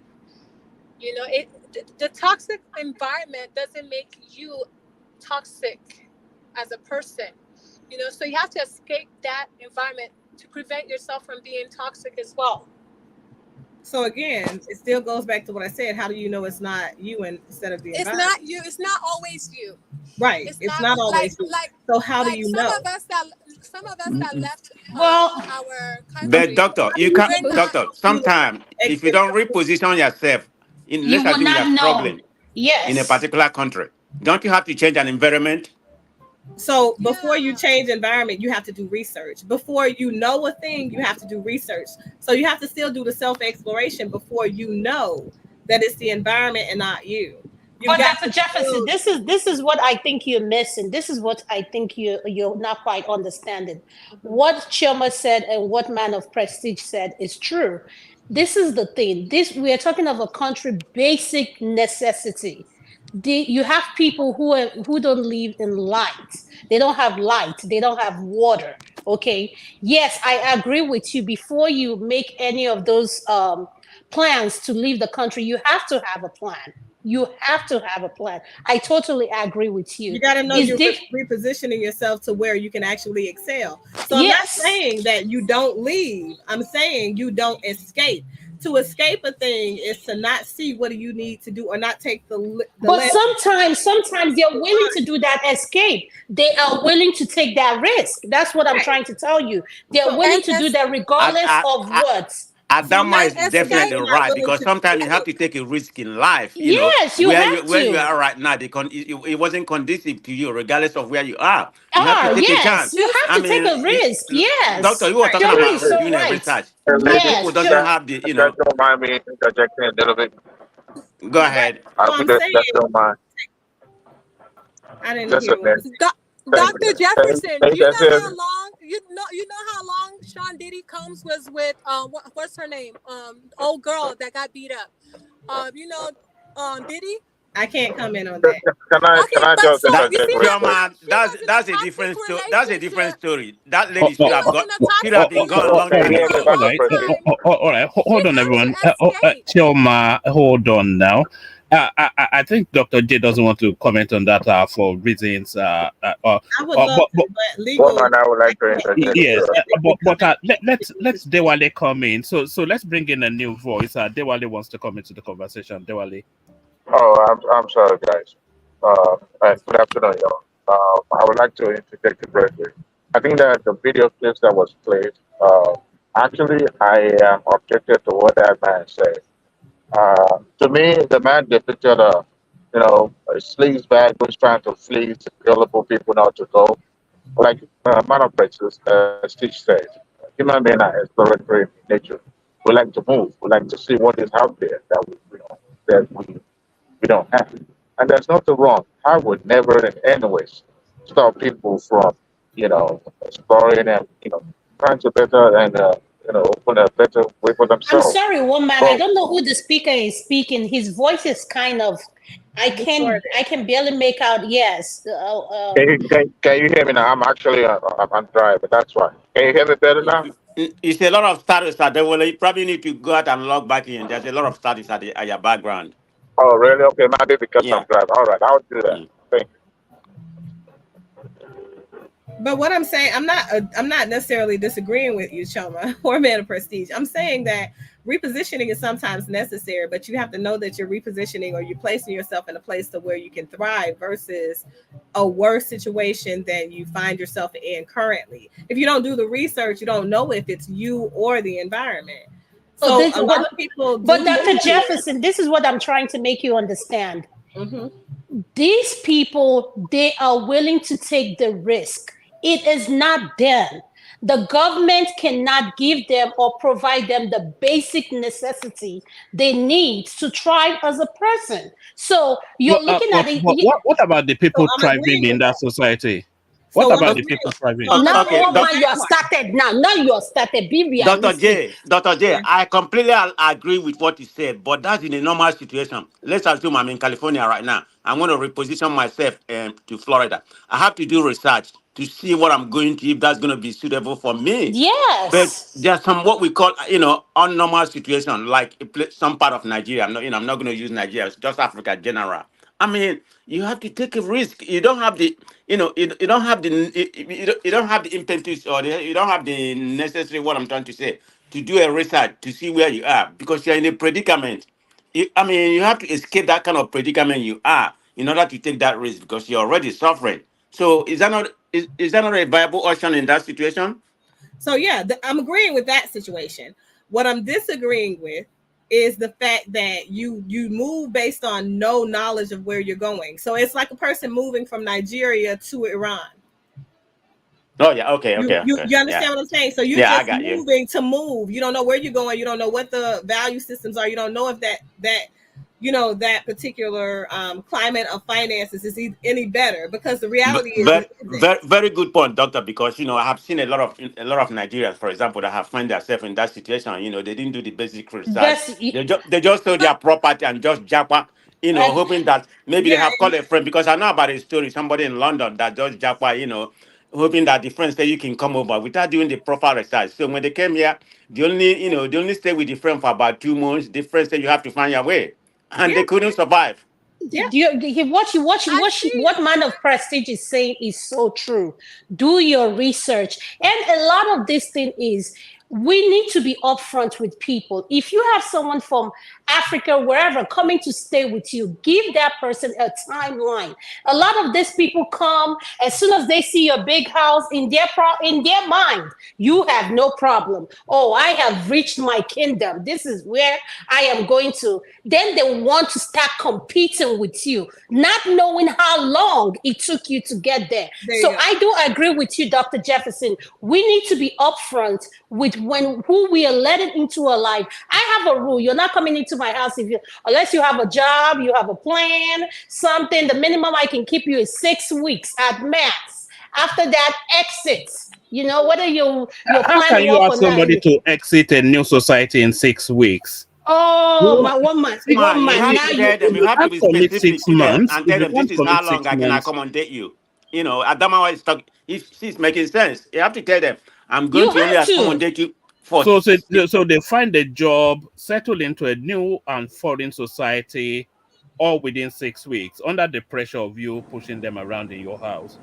I don't think 6 weeks. I don't think 6 weeks is realistic No, for Yeah. 1 month. people. I think if you have a 1 month. solid plan, Yes, you have to. yeah, You I have think if to. you have a solid plan, I don't think 6 weeks is realistic, but I have transitioned and sponsored people that have moved here from Nigeria and they've gotten themselves up and running and going within a year. 6 months, they were stable essentially.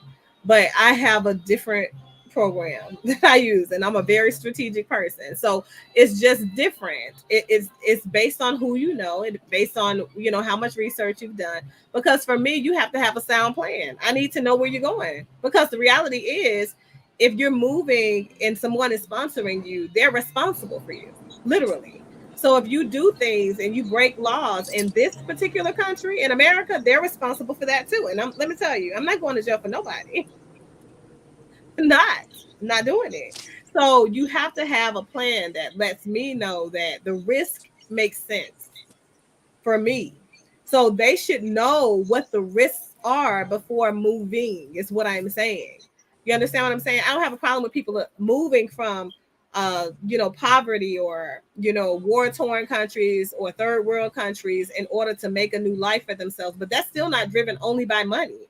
That's driven by wealth, the mindset to expand, to be, you know, purpose driven in their, plan in life. So I just don't think that you should blindly move and relocate without knowing where you're going. Okay, doctor, what do you think about what do you think Hold about on, these Prestige. people Hold on, crossing the Prestige. border? Is that not a risk? No, that's American politics now. No, I'm Hold on, just saying risk. No, I'm talking about the risk part they're taking, because they don't know where they're going. There you They're just go. crossing The the border, border jumping here, situation, the border situation is an exact same thing as what I'm talking about. Right. Because the reality, and it breaks my heart, because the reality is, these people are traveling and dying in large amounts trying to get here, but they don't realize what they're walking into. America is a very locked down, protective type of place. When it comes to you got to be strategic. You know what I'm saying? You got to follow their program, and if you don't follow their program, you're going to be in a worse situation. Trust me, I've been in those places. I know where they hold them, and that's not a better situation than what they came from. Trust me. But all right. it's still worth the One risk. more. Can you hear me better now? Everybody hold on. Everybody hold on. So we want to start to wrap it up. So we go to one last talking point. But instead of me picking that talking point, Dr. J joins us for the first time. So she picks that talking point. So this is Dr. J's page on YouTube. So it's just a literal Dr. Jefferson Brown. So not at all difficult to find. Just you can see it right there. So just type in Dr. Jefferson Brown. She speaks to esoteric topics, and she takes a very nuanced look at them. So when I was looking at Dr. J, I was particularly struck by this topic. My husband had sex with my unconscious body. Where do we go? I think from here. So I watched that a little bit. I'm not sure if it's something you want to expand on. What's the backdrop to that? That was a viewer suggestion. She wanted some advice as to what to do in that particular situation, and that one is interesting. That's all I'll say. I think that marriage is, it's more so around, marriage is not an indication of consent, right? And so this particular person was married to a person, and her husband felt that he could do what he wanted to do without having to necessarily seek consent for sex. Just because you're married to a person doesn't make them automatically your property. It makes them your person, and you still have to have respectability Is policy. the marriage itself not consent? I'm not quite sure that you needed to sign a document before you can cozy up to your own wife. I mean, No, where are we? Yeah. Not sign a document, but you want to make sure they're willing. Want to make sure they're a willing participant. You can't just, in her particular situation, I think one of the times she was inebriated because she had taken some medication or something like that, and he took advantage of her. And I think he gaslit her a little bit too. I think he told her at one point that he didn't do anything with her. I can't remember the specifics of her particular case, but I know that we talked about there being some instance where he'd had sex with her and he denied actually having sex with her and said that he was just masturbating or something, but he had sex with her while she was inebriated, where she was not conscious. And when it happened again, she knew it had happened again. And I don't know how a woman doesn't know that she's been had sex with. I don't know how that happens, but I don't know. I think the wider question is: Do you still need consent to have sex with your own wife? You need to know that as long as you're not physically restraining her forcefully. You just need to know that they're willing. Even if she's not in the mood, she can just lie back and take one for England. You don't. Do you still need some sort of a formal? I'm willing for you to sleep with your wife. One man, if she's not willing, then what other way can you do it other than force? So she's got to be willing. You can coerce her. You can. One man, I they only want to come in and comment, please. One man. Can you hear me? We all can. Carry on. Great. One of the greatest weapons women use against men is sex. And whether married or single. When you are not married or single and still dating, people don't ask questions. They try to omit or deliberately sometimes and allow times to pass and just, wing it. When you are not compatible with somebody and you get married to them, and then you have problem with sex to the point of you masturbating or having sex without the consent of the other person.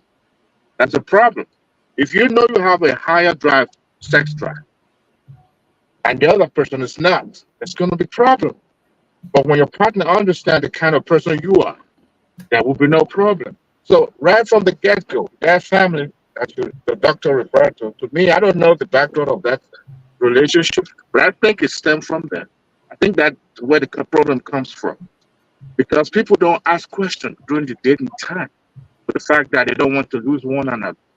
Ask questions. And if you're not compatible, leave. Don't get married. That's what I tell people. My advice is don't even get married in the first place. Because you say, what? I don't know. But don't get married. If you have a complicated issues, do not get married. Because people pretend, they lie. Hold on, Dewale. Do you think physical compatibility, do you think that's a deal breaker? Or do you think there are other things that can compensate for that? When I'm talking about physical compatibility, I'm not saying that you cannot sleep with each other, but somebody has a higher libido, a higher sex drive. They have some. I don't want to say fetishism, or they have peculiar taste there, but you're not fully compatible physically in bedroom matters. Is that a deal breaker, or are there other considerations that can compensate for that? The greater mistake is to compromise when it comes to the thing of bedroom. Do not compromise that. If it's not compatible, it's never going to be compatible ever. So once you know that, people don't change. You can learn, but you're still who you are. So the physical compatibility when it comes to sex, I'm not an expert when it comes to sex, but I know human beings, sometimes they change for worse. They don't change for good. Someone somehow is lying in a relationship, and that's why people grow apart. And most likely it's always going to be women. I'm not bashing women, because when you have, sometimes rancor in a marriage, you have to look who actually started. is usually from the women, because women tend to grow apart, and the changes and things move. And women, I mean men, give them food, don't nag them, give them sex, your life is going to be easy peasy. That's the way I see it. So there are some areas you cannot compromise, and the area of bedroom is not one of them. Finances, yes, you can compromise in all those areas because you have to talk about it for you to be able to know if you are going to compromise on it or not. But the thing of sex, my brother, it's not worth compromising, because if you do, you're going to regret it and you may end up going to jail for life. So, as a medical doctor, right, I'm an epidemiologist, so infectious diseases doctor. So I've spoken to several couples, even before becoming a marriage and family therapist, around sexual health and their sexual needs in the bedroom and how they landed before me. And if you're seeing me as a specialist, that means your regular practitioner, your PCP, has referred you because you have a complex sexually transmitted infection most of the time. And I will say this, okay, from that lens. What I have seen is oftentimes I know that men would love to say and make the argument that they're the ones that need sex and have needs that are beyond what women can provide, et cetera, et cetera. The science just simply does not back that. There is a reason why there were brothels even in the beginning of time. Women have infinite ability to continue to have sex. Men can only have sex for the moments until your penis is now deflated. Now, the reality is your penis will not be in operation for your full capacity of life. For most men, I say most men because I do have some patients that are in their 90s and still very sexually active naturally. Penis still works. However, it only works for 2 or 3 seconds at a time. The reality is this.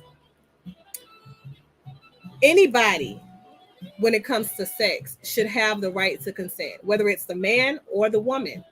I have had people that are males that complain that their partners are raping them for sex. I have had women complain that their partners are raping them for sex. And that's in heterosexual relationships. I have had the same happen across the span of homosexual relationships, be a primary element of complaint. So it's not about a person being sexually compatible, and compatibility changes over time because your body changes over time. Your health affects whether or not you're able to have physical sex and engage in physical sex, or even emotionally connect to want to desire sex. That's as a man and a woman. Now, the reality is that's not a way to gauge compatibility in a relationship because it's not realistic.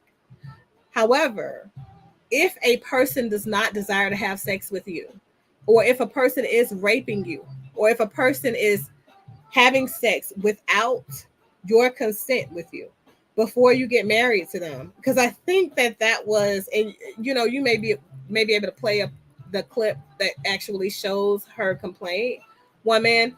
But if that's the issue before you get married, why are you marrying that person?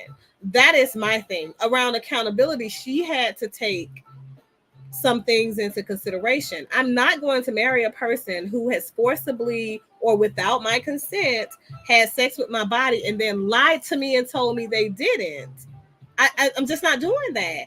But that's the first part. Second part is the way my vagina is not opening up. It's just not. My vagina will not open up for a person if I'm not engaged.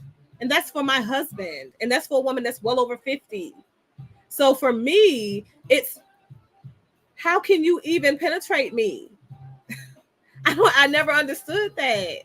How can you even penetrate me without me knowing that it's going? I don't care how unconscious I am.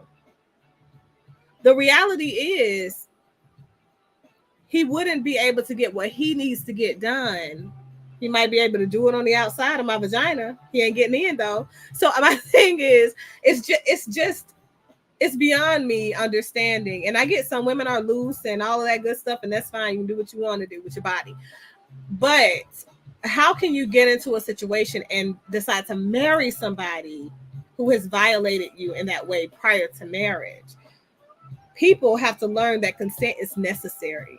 You have to normalize consent. Nobody deserves to be had sex with in any way, whether they are male or female, because somebody else decided that they were ready to have sex. You should be ready before the actual act of sex presents itself. Because here, let's talk about the long-term effects of sexual trauma.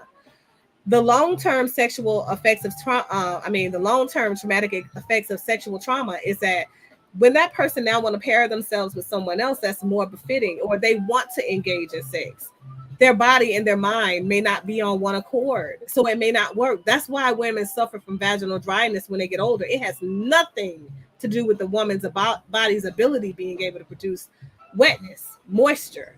It has to do with where their mentality is, has to do with their desire component. That part of the brain activates the production of those particular chemicals that produce the moisture, and men alike. That's why men suffer with erectile dysfunction. That's like, I think that it's a larger discussion that has to be had around that. Consent doesn't have to be on a piece of paper, okay? It has to be, we're both in a mood to, or we both understand that this is what's evolving. You understand So, what I'm saying? We're still embracing. Dr. Jefferson, initially you were speaking of a married couple or unmarried couple. They were married at the time that she, if you, I that's why I asked him to play the clip. She was not married the very first time that he did it, right? And got married to him, and he continued to do it. Oh, okay. Do you understand? Thank you, doctor. And one more thing, it's not enjoyable without your partner concept. I mean, I don't know how people does that. I mean, you're not going to enjoy the proper experience if your partner, either way, didn't concept to it. I mean, that's the most enjoyable when two of you are concept to that. And, Right, because you you want them you to, derive the best satisfaction from that. right. You want them to be an active participant, and consent doesn't have to be. It happens. It's those body language components, right? The embrace. If I'm not pulling you to me, if I'm pushing you away, or if I'm verbally saying no, it's not going to be good. I mean, it's going to be subpar sex. Why do you even want that? Dr. Do J, you agree with me? there's no clip. Hold on, Dewale. There's no clip there. When I watched it, I only saw your narrative on it. I didn't see any clips. I read her email, I think. Is that at the start? Yeah, it should be at the start. If is that one bookmark? Like, Yes. Let me just hold on. skip through to maybe like the 1 minute mark, if that. When I'm looking down. Well, so Dr. hello, you Jefferson. guys. Hello. How are you? I hope that you guys are doing well. Hopefully, you guys are having an amazing Thursday. Today is April 25th. 2024. I want to say and wish a happy birthday to my sister. Today is her birthday. Happy birthday to your I hope sister. that it's everything that you want it to be. So I gotta jump into this because I really don't have a lot. I'm just recording this live so I can leave it here for you guys. Because as everybody knows, I'm still exploring some new software, new options for recording the show and then putting it out there to you guys. And I haven't really made a choice as to where I'm gonna go over. If you guys recall, I had StreamYards and I got locked out of my account. One man, she said you can We're fast frustrated forward about it to 1 minute. the way they allow you to gain access to your account again. 1 minute. Just do what I need to do. Works. It says my husband, 37, had sex with my unconscious body, 38, a week ago. I woke up in the middle of the incident. I yelled no, turned around, and went back to sleep. In the morning, he was jacking off and touching my ass. I sat up in the bed. Y'all know I can't. I was doing good. Good God. It's just a small print, okay? I sat up in bed and stated that I knew what he did the night before. I know what you did last summer. No pun intended, young lady. I'm sorry. Let me get back to the business. I can't. Okay, so he lied and said he wasn't inside of me and that he was just trying to get inside of me. I know my body and I know he was mid-thrust when I caught him. So were you unconscious or were you conscious? Okay. All right. That's not important. All right, so I think we get the gist of it. I have a I have a question regarding that. Can you hear me? Mm-hmm. Okay, so when a man is earning and in the mood, and the woman is not in the mood, what should the woman do or the man do? And if it is vice versa, what is the other person? What should they do when one of them is the one earning and the other person is not in the mood? What should they do as a couple now, not just as a couple, as a married people? I think that as a couple, you should have a discussion about what that looks like, what next steps look like, because you have to respect that other person in order for them to respect you. It's like saying, and I like to, you guys always do the male to female comparison. So let's do the male to female comparison. Let's say the woman is the one that's horny and in the mood, but the man is tired. He's been working all night. He didn't get any sleep the previous day because he was with the kids at their games, right? But now he's tired and he needs sleep. He hasn't slept in 24 hours. He's not in the mood to have sex. He'd love to have sex, but he just isn't, right? So the conversation could be, are you okay with me getting on top of you, doing my business so I can get off? Or do I need to wait until you get some sleep? You understand what I'm saying? Like, whatever works for the two of you, but you have to have a discussion. You can't just decide that you're going to get on top of him, because I've had those scenarios come up in therapy all the time. And the men say that they felt like they were with, I'm going to quote one of my patients, a demon. He was like, Dr. J, really? I thought I was with a demon. I don't know. I don't even know who she became. I just woke up. She was on me and she wouldn't get off. I couldn't even keep it up. So the reality is, nobody, whether you are male or female, wants to be violated. You know what I'm saying? Like, you got to leave space for that person to consent, to be welcoming, to invite you into their space, because you're exchanging soul ties every time you connect. Nobody wants to connect violently, because that's what they're now going to dream about, think about, fester on. And I just don't, for me, I would never want my partner seeing me as a person who is aggressive and not their biggest advocate. I want my man to have sex with me in a way that we make love and we fulfill one another's desires, whether we're making this just a sex, I was gonna say fuck session or making love session, right? So, I want Dr. it to be. Jefferson, in some cultures, that whole consent thing doesn't really work, especially when a man has paid a bride price for the woman. I agree. They expect the woman to put it down always. Yeah, I agree. The reference that I was just making is non-negotiable.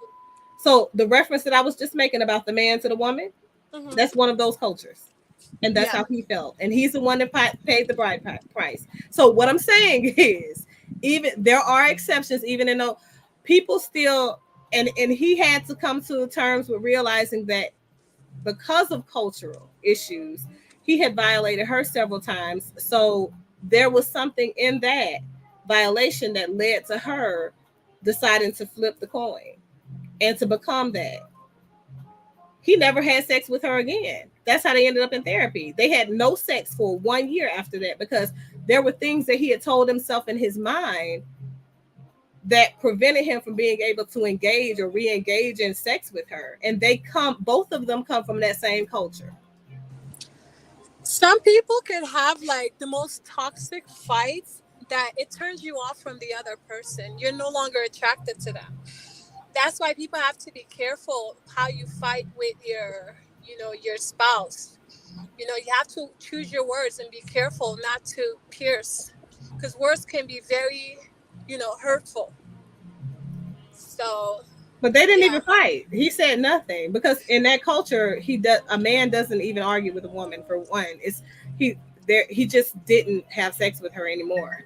Maybe he's on the down low. He moved out of the room. No, he was literally traumatized. When I tell you, the man, the way he described it to me, they ended up reconciling. They were in therapy for maybe like 9 months to a year. But he's a whole man. He's supposed to like that, unless he's fruity. So he's supposed to like that.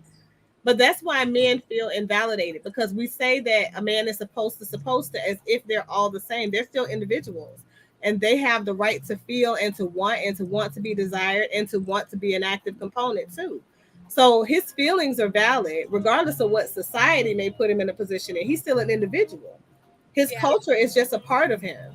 So he felt like he was, for the first time, he was able to see what she felt like. That's the only good thing that came out of it. You understand what I'm saying? Like he still wanted to feel like he was the man, and for the first time in his life, he felt emasculated. Yeah. But like the question, Adele. Oh, okay. I think the question that they will ask, he said, if the man was in the mood and she's not in the mood, what do you do? That was the question. Am I wrong, Mr. Adewale? Was that your question? So you lie back and take it for take one for the team. You Well, don't know this what is you're the thing. doing. If the Take man one is for in the the team. mood, okay, let me speak for myself. If my man is in the mood and I am not in the mood, okay, I'll suggest let's go take a shower. And when taking a shower, that probably put me in the mood too. And I take one on for both of us, because something I Yeah, believe but in is even if you're not in satisfying. the mood, you still take one for the team. Yes, I believe in satisfying my man, whether I'm in the mood or not. And when he's not in the mood, I put him in the mood. Well, that's still you guys connecting and negotiating.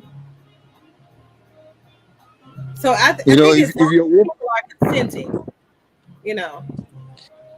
if your woman is always in the mood and you are always tired, just get your wife a toy, man, dildo or something. I mean, no, is that I a don't. good suggestion? No. Is that not a failing though? If your wife has toys, is that not a failing on your part? If you're in the relationship and You are your wife getting has older, toys. energy is declining. I mean, she wants to be. I mean, come Woman, on why now. are you like this? Mike, you are so wrong, Mike. What do you mean? So you want Why us to be would you giving do her that in dick, a crying marriage? all the Are time? you even married to make a such a a proposal? It don't make no sense. But I mean Mike, I that. can't. Man, Presley, you I are getting kind of older. sub. Your woman is complaining. She won 5 times. You are tired. You have work. You can That only is do one a what day. I mean, happened come when on. all these And older men go. When all these older men go for these young girls, you can't keep up. Your testosterone is low, and no, it's you not have only to young take girls. all Even the. Now, Mike, it's hold not on. only Your young girl. testosterone is So it's low. only young girl that wants to go 5 times. Women wants to go 5 times too now. It's only young girl. Yes, it's true. No, it's true. I support you, Mike. Older women too want to go this thing. But my thing is, you both should know your appetite before getting married to each other. If you know you have a woman who likes throwing it down all the time, you can't keep up, don't marry her, because while you're at No. work, But someone else you will be used to be keeping able her to keep busy. up. Hold on now. But you used to be able to keep up. But you're getting older now. You can't be the same guy forever. I mean, But when you met her, you were both that's young. what. Uh-huh. Then that's You're why both you need to young. marry somebody In fact, when you, on your age if bracket. hold on. In fact, when you met, you were the one that used to want to go more as a guy, right? But now you are aging. You're declining with the speed, with but she's still, women remain the same because. So, hey, and she's whining like you're no longer going 5 times like you were doing before. And she keep giving you a headache.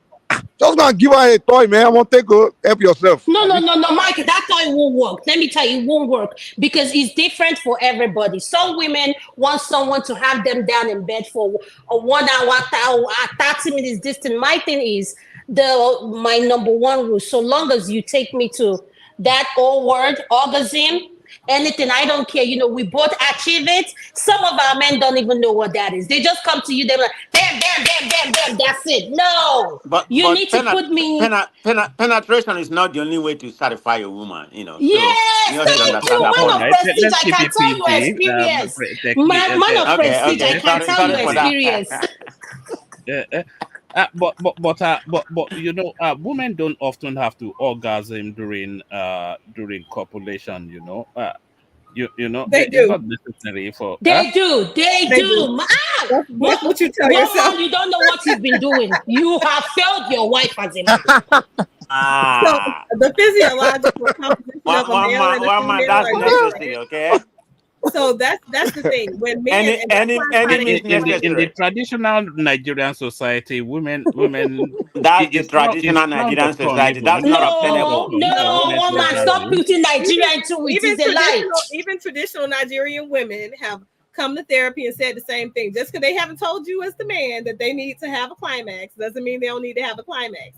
Women in general have decided to put themselves to the side because the men will shame them for needing sexual fulfillment. So the reality is they still need to have an orgasm. A man is going to have an orgasm every time you come because the way that your prostate is aligned, which is how you achieve your climactic experience, every time you push forward semen or ejaculate material, it's going to activate that so you're still having an orgasm. But for a woman and her physiological composition, it's not the same. So the where she has her orgasm, if it is in her uterus or a vaginal orgasm, you still have to stimulate that to the point of a climax. So her coming will not give her an orgasm. That's a completely different thing. You understand what I'm saying? They don't even touch side by side. They don't come in contact with each other. They're completely separate things. So the reality is it's the way that you understand sex, and sex and a person's body have to both be understood before you do it. All right, we're going to seek to start to wrap it up now. We will certainly have Dr. J back, and if she's ever willing to come back, maybe it's a bit too funky for her, all these sex talk by grown-ups on but a real delight to have you here. It's surpassed what I expected. So a real performance from Dr. J. So if anybody wants to add anything before we wrap it up, I hopefully Dupsy is there to bring it to a close. Thank you, Dr. J, for having me on this platform. It has been very delightful, listening to the whole narrative from everybody's point of view. I enjoyed it very much. Okay, I took my time off and listen. I said, I'm going to come in any business, but I thank you again for coming to this platform. Thank you very much. Well, I appreciate you guys appreciating me. I've definitely enjoyed the conversation. I feel like Choma and Adama had some very interesting insights in the, one man. You guys have had some interesting views. So I do appreciate the opportunity to be able to kind of listen to some differences in opinions. I would have loved to have heard from Dupsy. She had some very interesting insights on the podcast that I listened to before. And I really like the way that she comes across, as not just one particular way, but more eclectic. I'm here listening to you, Dr. J. I just want to listen to you. That's why I've been keeping quiet. Yeah, so I've been listening to you. So thank you for that. Go ahead. Yeah, definitely. But I would have loved to hear kind of your insights, especially, and maybe we could do one around the topic of the consent versus non-consent thing, because it's so complex and it's so different from different various cultures. And I think that we have a tendency to expect one view to be, everybody in that particular culture because they're from that culture. But it's interesting when people get personal, how they differ and sometimes vary from the culture that they originated from. You know what I mean? The personhood of a person. Yeah, I do understand you perfectly. Yeah. I don't mind. Anytime you're free. Yeah. You tell one man, then we'll be able to arrange another session where anytime you want me to, join you, even if it's on your broadcast, I don't mind to. Yeah. Because I really love the way you talk, and I love your intelligent contribution. Very, very, very insightful. I Thank you so much, appreciate it. Dr. J. Yeah. Thanks so much, Dr. J. Yeah. You're welcome. All right, Dupsy, do you want to bring it to a close? Yeah. Are you sure nobody wants to contribute? Mike, Adam, Man of Prestige, and Mayhem. You see, this one you want to hide today. Are you playing Born Again today? No. Which one? Not Born Again. Even a Christian. Born Again, Bible. No, it's good to listen to a new voice, a very intelligent woman. Do you understand? So that's why I've been. This is kind of your kind of topic, and you kept quiet. I'm like, let's do it now. Yeah, boy, but let's hear your opinion now. I don't. Michael, but you always hear my opinion, so it's always good to give a new voice a chance to let us listen to I her, was and it's waiting for you to very help me good. give it to Choma, man. Give it to. No, you know Choma is my baby girl now. How can I give it to Choma? She's my darling. Yeah, that's our opinion. Yeah, but it's always good to be more reasonable with what you're looking for, so that so that you'll be able to choose properly. Just like the way Mike said that some guys are very deceptive. They borrow clothes, borrow cars, and come to you. They would have, done whatever they want to do and run away. So it's always very good. I believe Choma is a smart girl to be able to know that this guy is Really? deceiving this. Yeah, I believe she's a smart girl, Mike. So because I didn't meet my husband a rich man. So, but we are very comfortable today. All glory be to God. Do you understand? But you have to just be very smart with what you're looking for, not that the flashy. Even till today, my husband is not flashy. That's one thing about it. He's not. I'm the flashy one. So sometimes most men that are have the money are not flashy. So you can be making a big mistake when you're looking for the guys with Gucci and all that. So it's very important to always know and be smart about your choices. Chema, you want to say something on that? Oh no, I was just gonna say I missed you. I miss you so much. I've been hearing your voice, Chema, and you've been Okay. giving it Let to me ask you Mike. something, Dupsy. What do you Yeah. consider to be flashy in men? Yeah. And people like guys like the way Chirma is describing, you have to dress properly, you have to, wear Philippe Patek on your hand or your wrist, you have to wear Rolex and all that. It doesn't really matter that those guys are rich. It doesn't. If you see my husband, he's a very simple guy, man of prestige. He doesn't even care for things like that. But so if you have to be very smart with what you're looking for, not really flashy men. Me, I don't even like flashy men to start with because I know you're spending on yourself. You can't spend on your woman. Flashy Right. men don't really. But Yes, most but of what them. happens if we can afford it? Let's assume if we can afford it, if that's just part of Yeah, their partake, you're somebody who yeah, like to dress or that kind of yeah, stuff. I'm not talking about all those good and all that kind of men. That's too. yeah, But what yeah. happens with that? Actually, Somebody who like good what I cars. noticed, So, men so that have sorry, money, they Mike. don't like Sorry, to. Mike. Okay. Can I hear? Did I hear in your voice, Prestige, that you feel you are being picked on somewhat? Are you the man they are describing? Are you? No, It no. sounds like Well, I mean, some of you're a the flashy some of the man. things. Eh? I mean, before I jump in, I mean, some of the things they were saying. I mean, come across to me. But I mean, I like to dress. This was even before I become who I am today. Right from school and everything, I just like fashion, and I don't drink. So if I spend some money, my wife do understand like clothes and everything. I mean, she doesn't mind because I can afford it. I don't go beyond my means. And I give her whatever she wants, support the family. So I don't really see that. You can't just say everybody. Yeah, there's some people that does it. Can't even afford something, they live with their parents. Younger people, they live with their parents. As you see them driving Mercedes, BMW or something like that, they don't even have a place to stay. No, that's abnormal. But as a man of my own caliber, if I know I can afford it, I mean, hey, why not enjoy life? I mean, You know that's the what way I I see it. noticed. What I noticed And I on agree with you, like man of guys, men prestige. that have money, they usually don't like. They don't spend their money on But clothes, it's, and they it's don't. They on just you. It don't depends on it like. depends on the individual. Some people don't like to dress, and there's nothing wrong with that. And No, some people listen, don't like listen. they Well, don't you like don't good get what I'm cars. saying. You don't get what I'm saying. Like men that are making money have money. Where they usually focus on what they like to buy, usually properties and things like that. They don't. Yeah, It's yeah, like you they have don't to think about. encompass all those things. I'm not saying you're wrong, but you can't tell No, me I'm saying. because Let me give you an example. Let me give you an example. When I was just a regular broke guy, things like that. That's why I used to. My mind used to be on clothes and shoes and things like that. But then the moment I started making money, like because now you've developed the mindset of making money. Once you start making money, you want to make more money.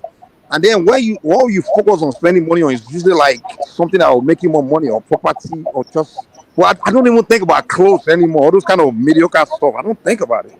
I Like completely it I just doesn't completely make disagree sense to me. with you. You can accomplish both. I mean, Usually my if that woman that don't will make you buy clothes for me, if but me, that I don't don't. make you happy, I don't drink. I don't go out to the bar, those kind of stuff. So I don't expense my money in that area. So I Yeah, consider I'm myself saying a minor. I was a fashionable guy before. Like when I was back then, I usually think about when I used to work my paycheck. I always want to pick up one nice the tennis shoes and nice jeans. I was like that before, but the moment I became a businessman, I started making money.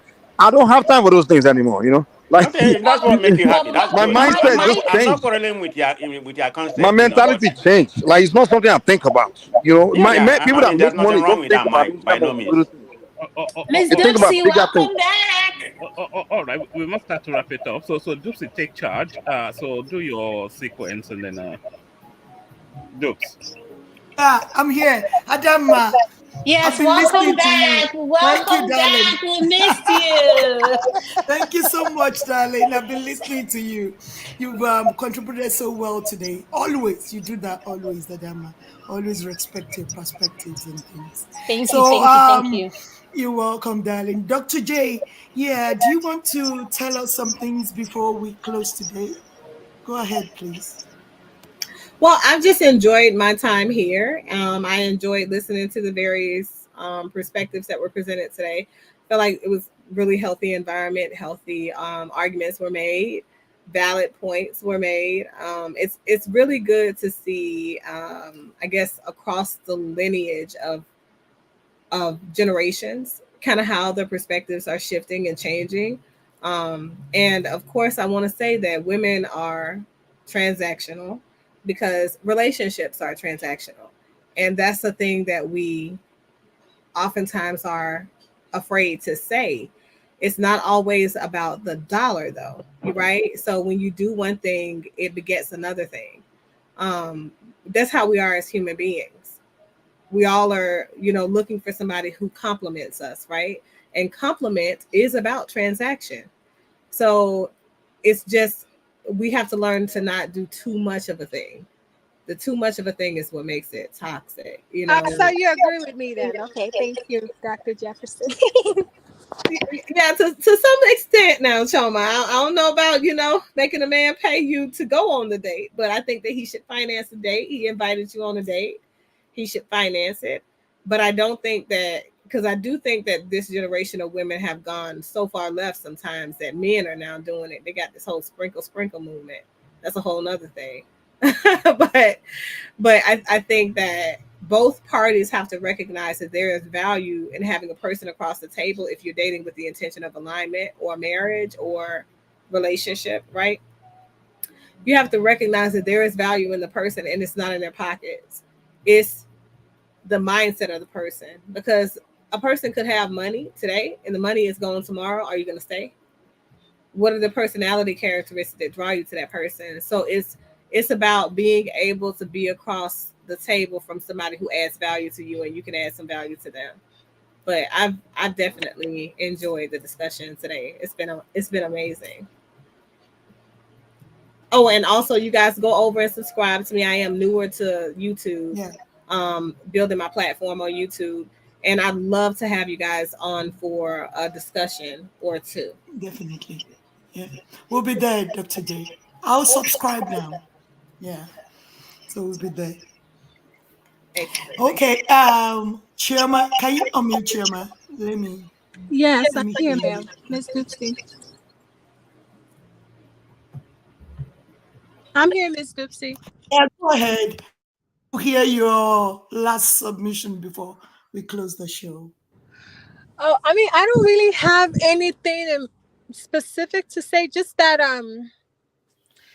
in the real world, I mean, right? What we're doing here, we're just like talking.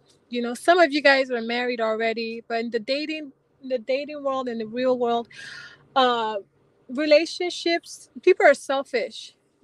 So everyone is trying to find their mate, someone who fits their standards. So some women just don't want to, they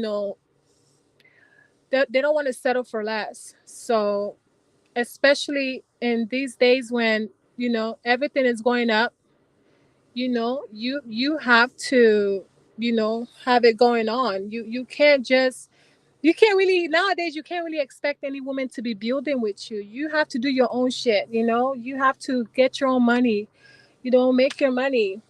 You know, you're supposed to be taking care of a woman. I don't even know why we're having this type of discussion about building. Like, you know, think this is not back in those days in the 50s where, no, like things are changing. You have to provide. You have to be a man, and if you're going to take a woman on a date, you have to spend on her. And if she doesn't feel like she wants to go on a date with you, then you might have to, compromise. You might just ask her, okay, let me get your nails done so that you can go on a date with me. You can do all those kind of things. So, yeah, you have to come with your game on. Nobody's going to compromise.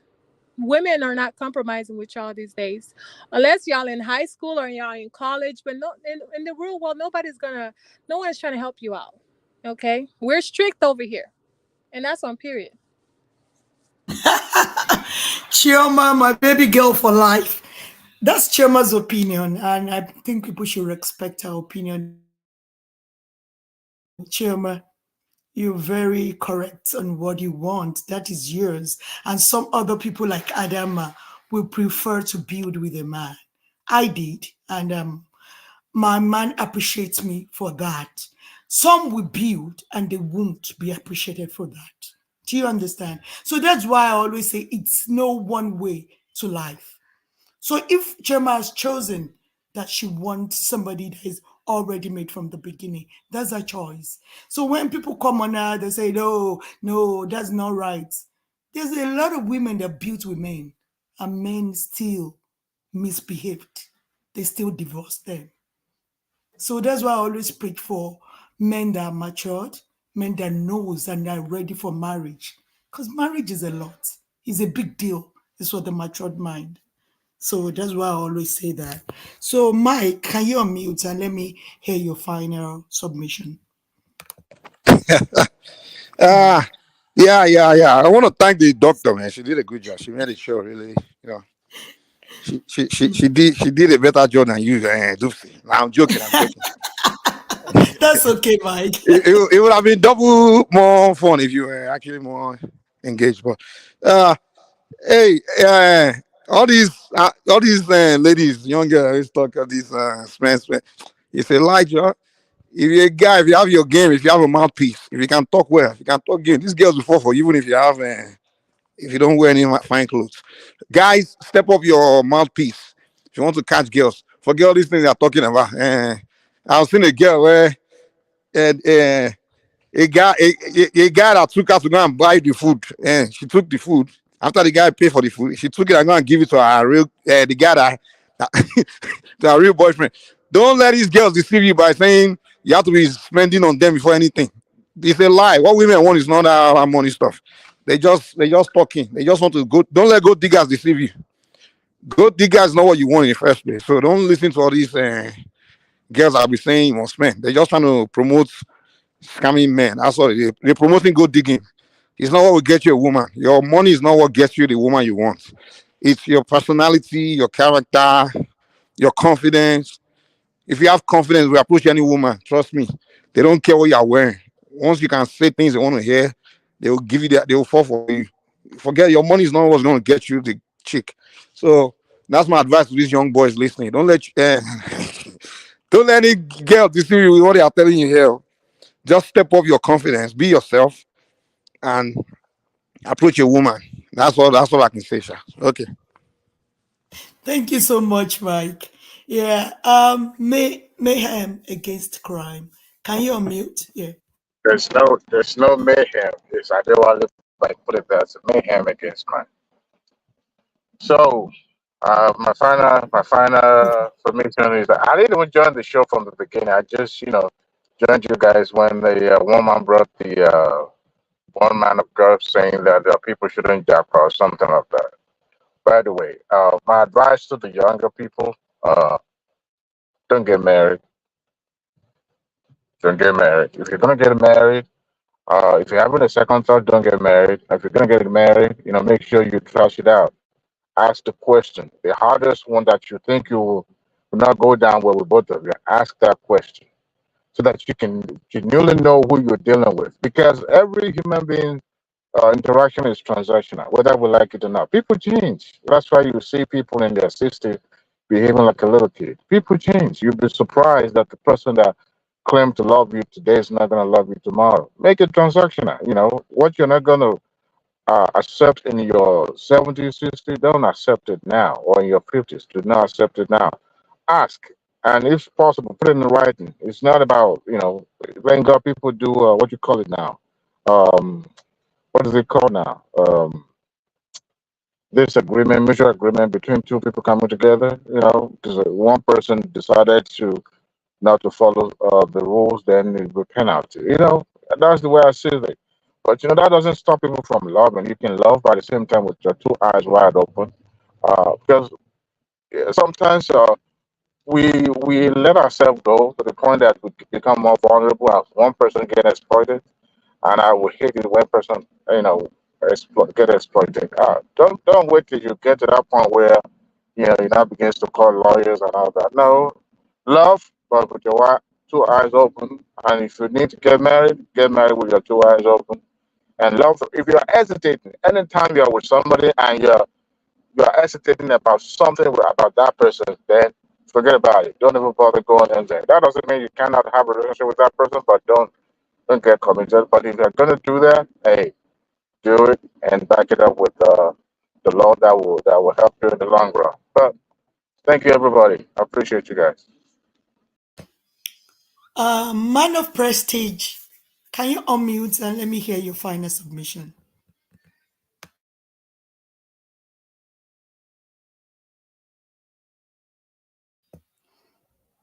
Man of Prestige? Oh, probably he's not here again. Okay. One man, do you have anything to say before we close? Not really. No, only to say thank you to Dr. J. I'll chat with you offline to see how you would like to proceed. But from the feedback, you can see that the consensus is that everybody would like you to come and come again. So I now do my level best to make that happen. So thank you for spending time with us. No problem. And definitely we'll be in talks about what works as far as like our schedule. I know that we have like a huge variation in time zones. So yes. So we always come. I don't know why there's an echo. So we always come Sunday morning. Where do you live, Dr. J? Oh, I live in Atlanta, Okay. in the US, but also sometimes I also am home in Finland because I'm Finnish American. So. Oh, okay. So I think Mama we should be able to arrange it so that you can always join us whenever it's convenient for you on Sunday mornings. Yeah, I think that should be because we really enjoyed your perspectives. Thank you so much for coming. Thanks, and I have definitely enjoyed the time here. I did want to say one last thing though. I wanted to comment on somebody on the comments, and I haven't. And I want to say this, you guys. I have not seen the comments until now. So it's a good thing that you did not. They are quite brutal there. You will carry on. Yeah, look, StreamYards. I'm transitioning back to StreamYards, and there's that part. I'm not as tech savvy as I could be, maybe, but I'll say this to the comment that was made that traditional women were not transactional. They were. Women have always been transactional because women at one point never had rights. So it was all about the transaction. In that case, it was about being able to have somebody who could steadily provide protection and shelter for her, right? Governess, or what it is that she would contribute and build, right? And give him his legacy through his kids. So it's just about perspective, right? And it's too much of a thing is what makes the thing something that's undesired or detrimental to society. We don't have to be so far in the extremists. I don't understand the modern day woman is just sometimes taking things to the extreme, but so are the modern day men. But yeah, so that's what I've got to say to that. Hopefully people see this, and my advice to people is not to not get married, but to make sure that you're sure about what your investment looks like if you're going to get married, um, and to protect your peace and keep your worth. I know that you guys are now into having sex before marriage in an abundance, but I'm gonna say be safe in doing so, so that when you do find yourself paired with somebody who's ideal, you don't come with a bunch of baggage or diseases or a bunch of baby mama, baby daddies, etc. The things that could, cause issues in your new relationship that you're trying to build and now have for a lifetime. So those are my advisements. Thank you so much, Dr. J. We really do appreciate you for coming to our program this morning. Thank you so much. We hope you join us again soon. Thanks, everyone. Woman, can you bring up? Thank you to them. I think I saw Ayo. Yeah, Ayo, thank you so much. Brother Miolowo, thank you so much for always supporting. Thank you so much, Ayo. Thank you so much, Dr. Alexander Gomez. Thank you so much, sir, for always coming to support us. Thank you. I appreciate everyone for coming up today. One Man, Dr. J, Chioma, Mike, Simba, Remy, Adewale, Adama, my darling. Thank you all for coming to join us in the studio. Thank you all to all the people that are in the comment section. Thank you, everyone, for coming this morning. Thank you. I really appreciate everyone. One Man, thank you so much, boss. Have a great day, everyone. God bless.